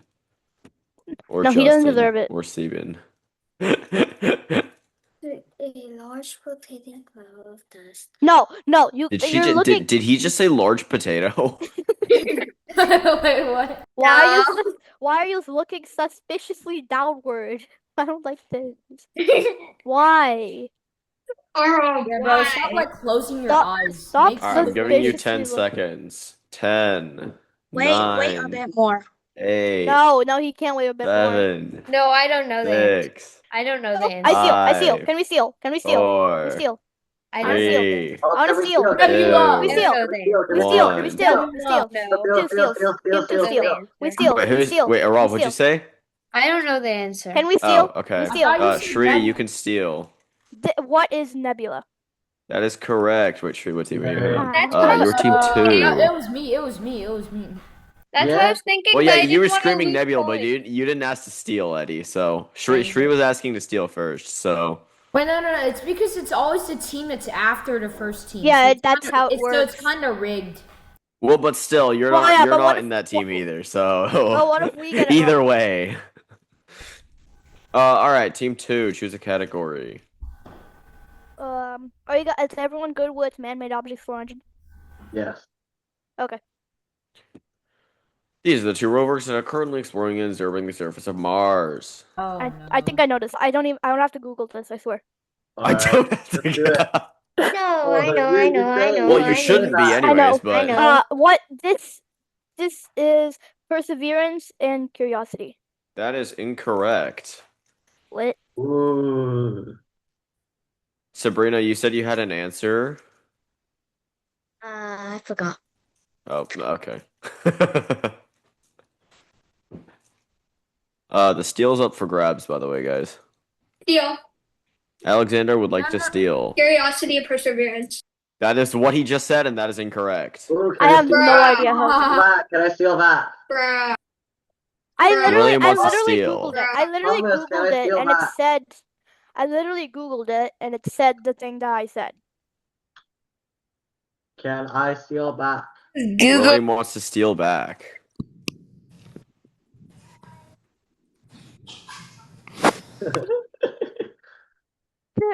There are 2 rovers on Mars. I don't know what the answer is. Oh, if it's not. Can I steal? Can I steal? No. William wanted to steal, Oh, but okay. Oh, can I though? Because I'm on Shree's team. I don't know if you can actually. You know what? Can you just show us the answer because I don't know I know what the it is answer. other- I know the answer. I know the answer. No, you don't. Can I steal? I know the answer. It's spirit and opportunity. Bro, No one at. those. The spirit and opportunity. Oh, hang on. I know Okay, it. so I think this one's outdated. it might be outdated because the answer is spirit. Yes, I You know, got it. I I'll got give, it. That's I'll outdated. give, okay. Got I'll it. give the point. I'll give the points to Shri because those 2 are no longer The steals are active. rigged. The steals are rigged. All right, Yeah, guys. that might be outdated. All right, team 3, choose a Or category.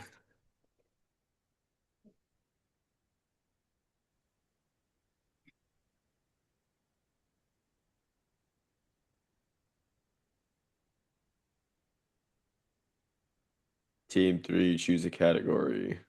Planets 300. Oh my gosh, what the heck? Wesley, can you type in the team chat? Planets 300. This is the largest planet in the solar system. Bro. I told you the planet section's easy. You should have done planets from a different galaxy. All right. No, they should have done team exoplanets.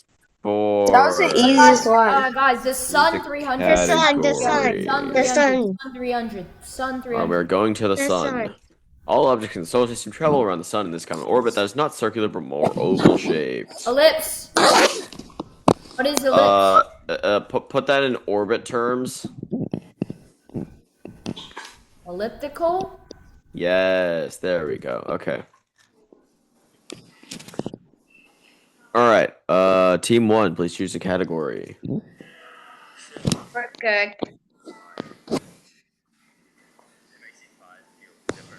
Where did Arav go? He's usually active. I'm here. Okay.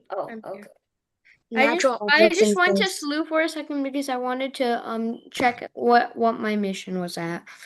Well, okay, let's do natural objects in space 300. Yeah. Sure. This is a chunk of matter that enters our atmosphere and is heated by friction with air to the point of burning up as it falls towards the Earth. Space debris? No. What is an asteroid? Steel. Can I steal? Can we steal? Yeah, you can steal because asteroid isn't correct Meteor. either. Meteor. What is meteor? Meteor is correct. I said meteor first. Yeah. That one correct. Wait, Alexander Yeah, I said it Alexander first. did ask first, I think. So. Luke, it's just Yeah. hard to come your All right, team. What was that? Team 1, Team 2. Please choose a category. Are we going to do man-made or double astronomy Jeopardy? do double astronomy. Trust. Okay. All right, double astro. In this process, the nuclei of atoms form together to fuse together to form a larger nucleus. What is nuclear fusion? Yep. That is correct. And someone said fission the other day, which is really. Wait, that was team. Wait, that was William, 2. right? That was team 2. That was William. Jason, you're posting in the normal chat. All right, team 3. Please choose a category. Man-made objects in space 300. Oh, for the last team, we always get the bruh. Man-made in space, this giant mechanism orbits the Earth and can see things in places from very far away in space. It also takes pictures which are sent back to Earth for research. Yeah.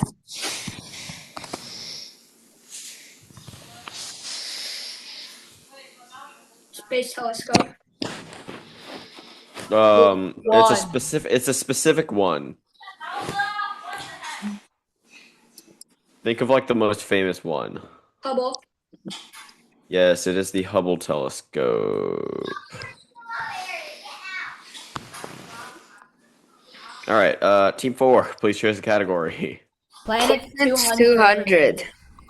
Let's go. Yeah, that's good. Easy one. Small and recently reclassified as a dwarf planet. This is a little.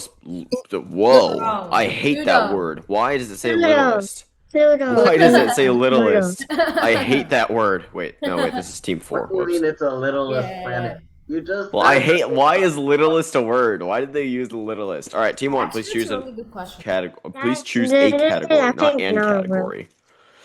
Yo. Where is Arav? I'm here. I He's just went dead, back obviously. to SLOOH. I went back to SLOOH. Maybe Slow's distracting him. That's why he's getting all the answers wrong. What? I didn't say that. Who said that? Must have been the wind. Must have been the wind. Must have been the wind. The wind is Natural objects in space.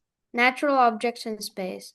Natural objects in space 4200. This is a huge system of gas, dust, and stars. Our solar system is found at one of the far edges of it. Galaxy. What is a galaxy? Which one? Which galaxy? Andromeda. Can we steal? Milky Way. What is the Milky Way? That is correct. Dang it. All right, team 2. Now you can choose the category without needing to steal. Yay, William. Astronomy again? Oh wait. Discuss. What do we do? Do we do man-made objects? No, do sun trust. Alright. Okay, sun. All right, they're going to the sun. 200. The sun and all bodies that orbit it form this. What is the solar system? That is correct. I had a seizure reading that. My goodness. Okay. Team 3, please Made choose. objects in space 200. Oh, okay. Steal. No. This fortress orbiting the Earth is where many ISS, astronauts. International Space Station. Hey, he forgot to say that. What? That is Why is it a correct. fortress? Why a fortress, bro?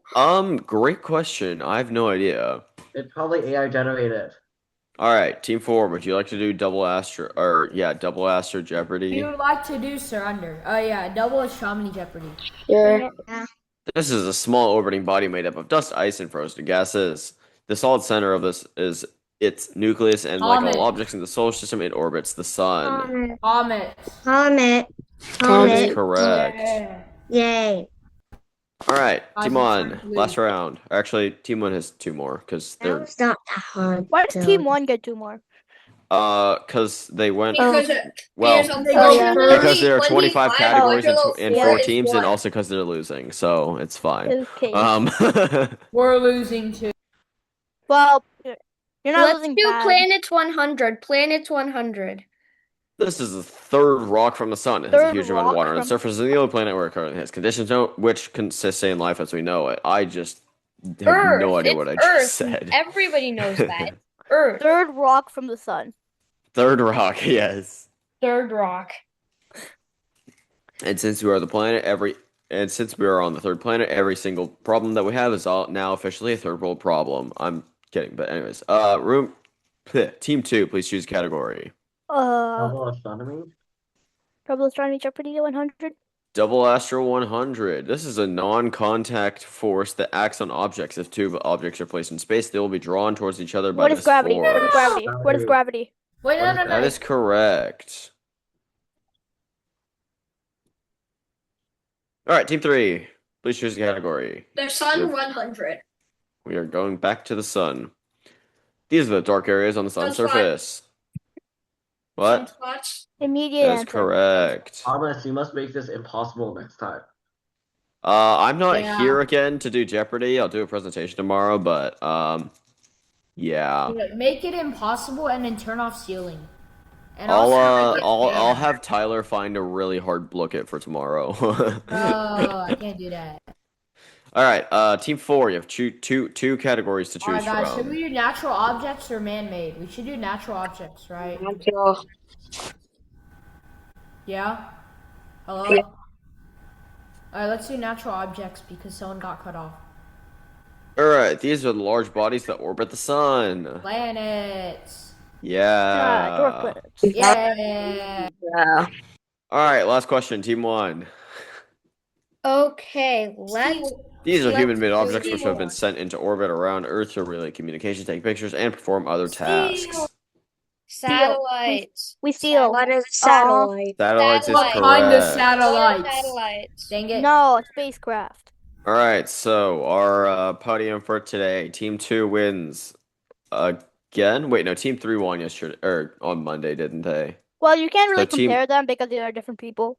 Fair enough. So team 2 wins with 2,300 points. Team 3, a very close effort with 21. Team 4 in third place with 1,700 points, and then team 1 with 1,400. They kind of slacked off, but anyways.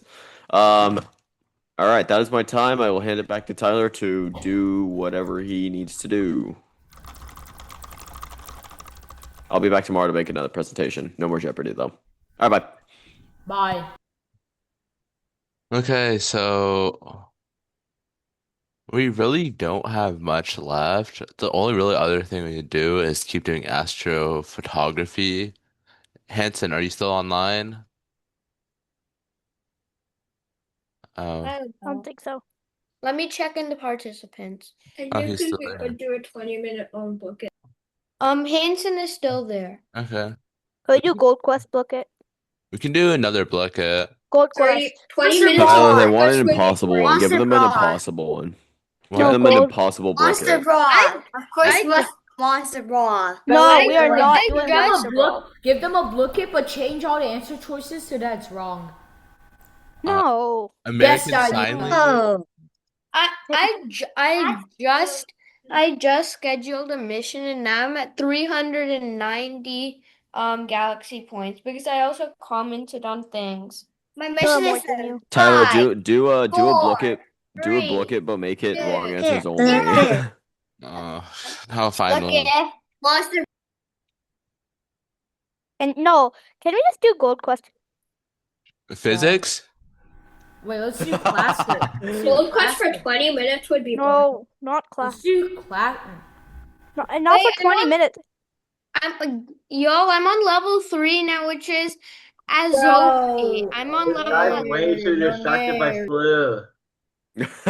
That's a I good thing, don't know, William. it's Shut up, cool. please. Wait, I what know it's did very Will say? cool. I like it. It's very Actually, cool. let's see if we can do a Gimkit.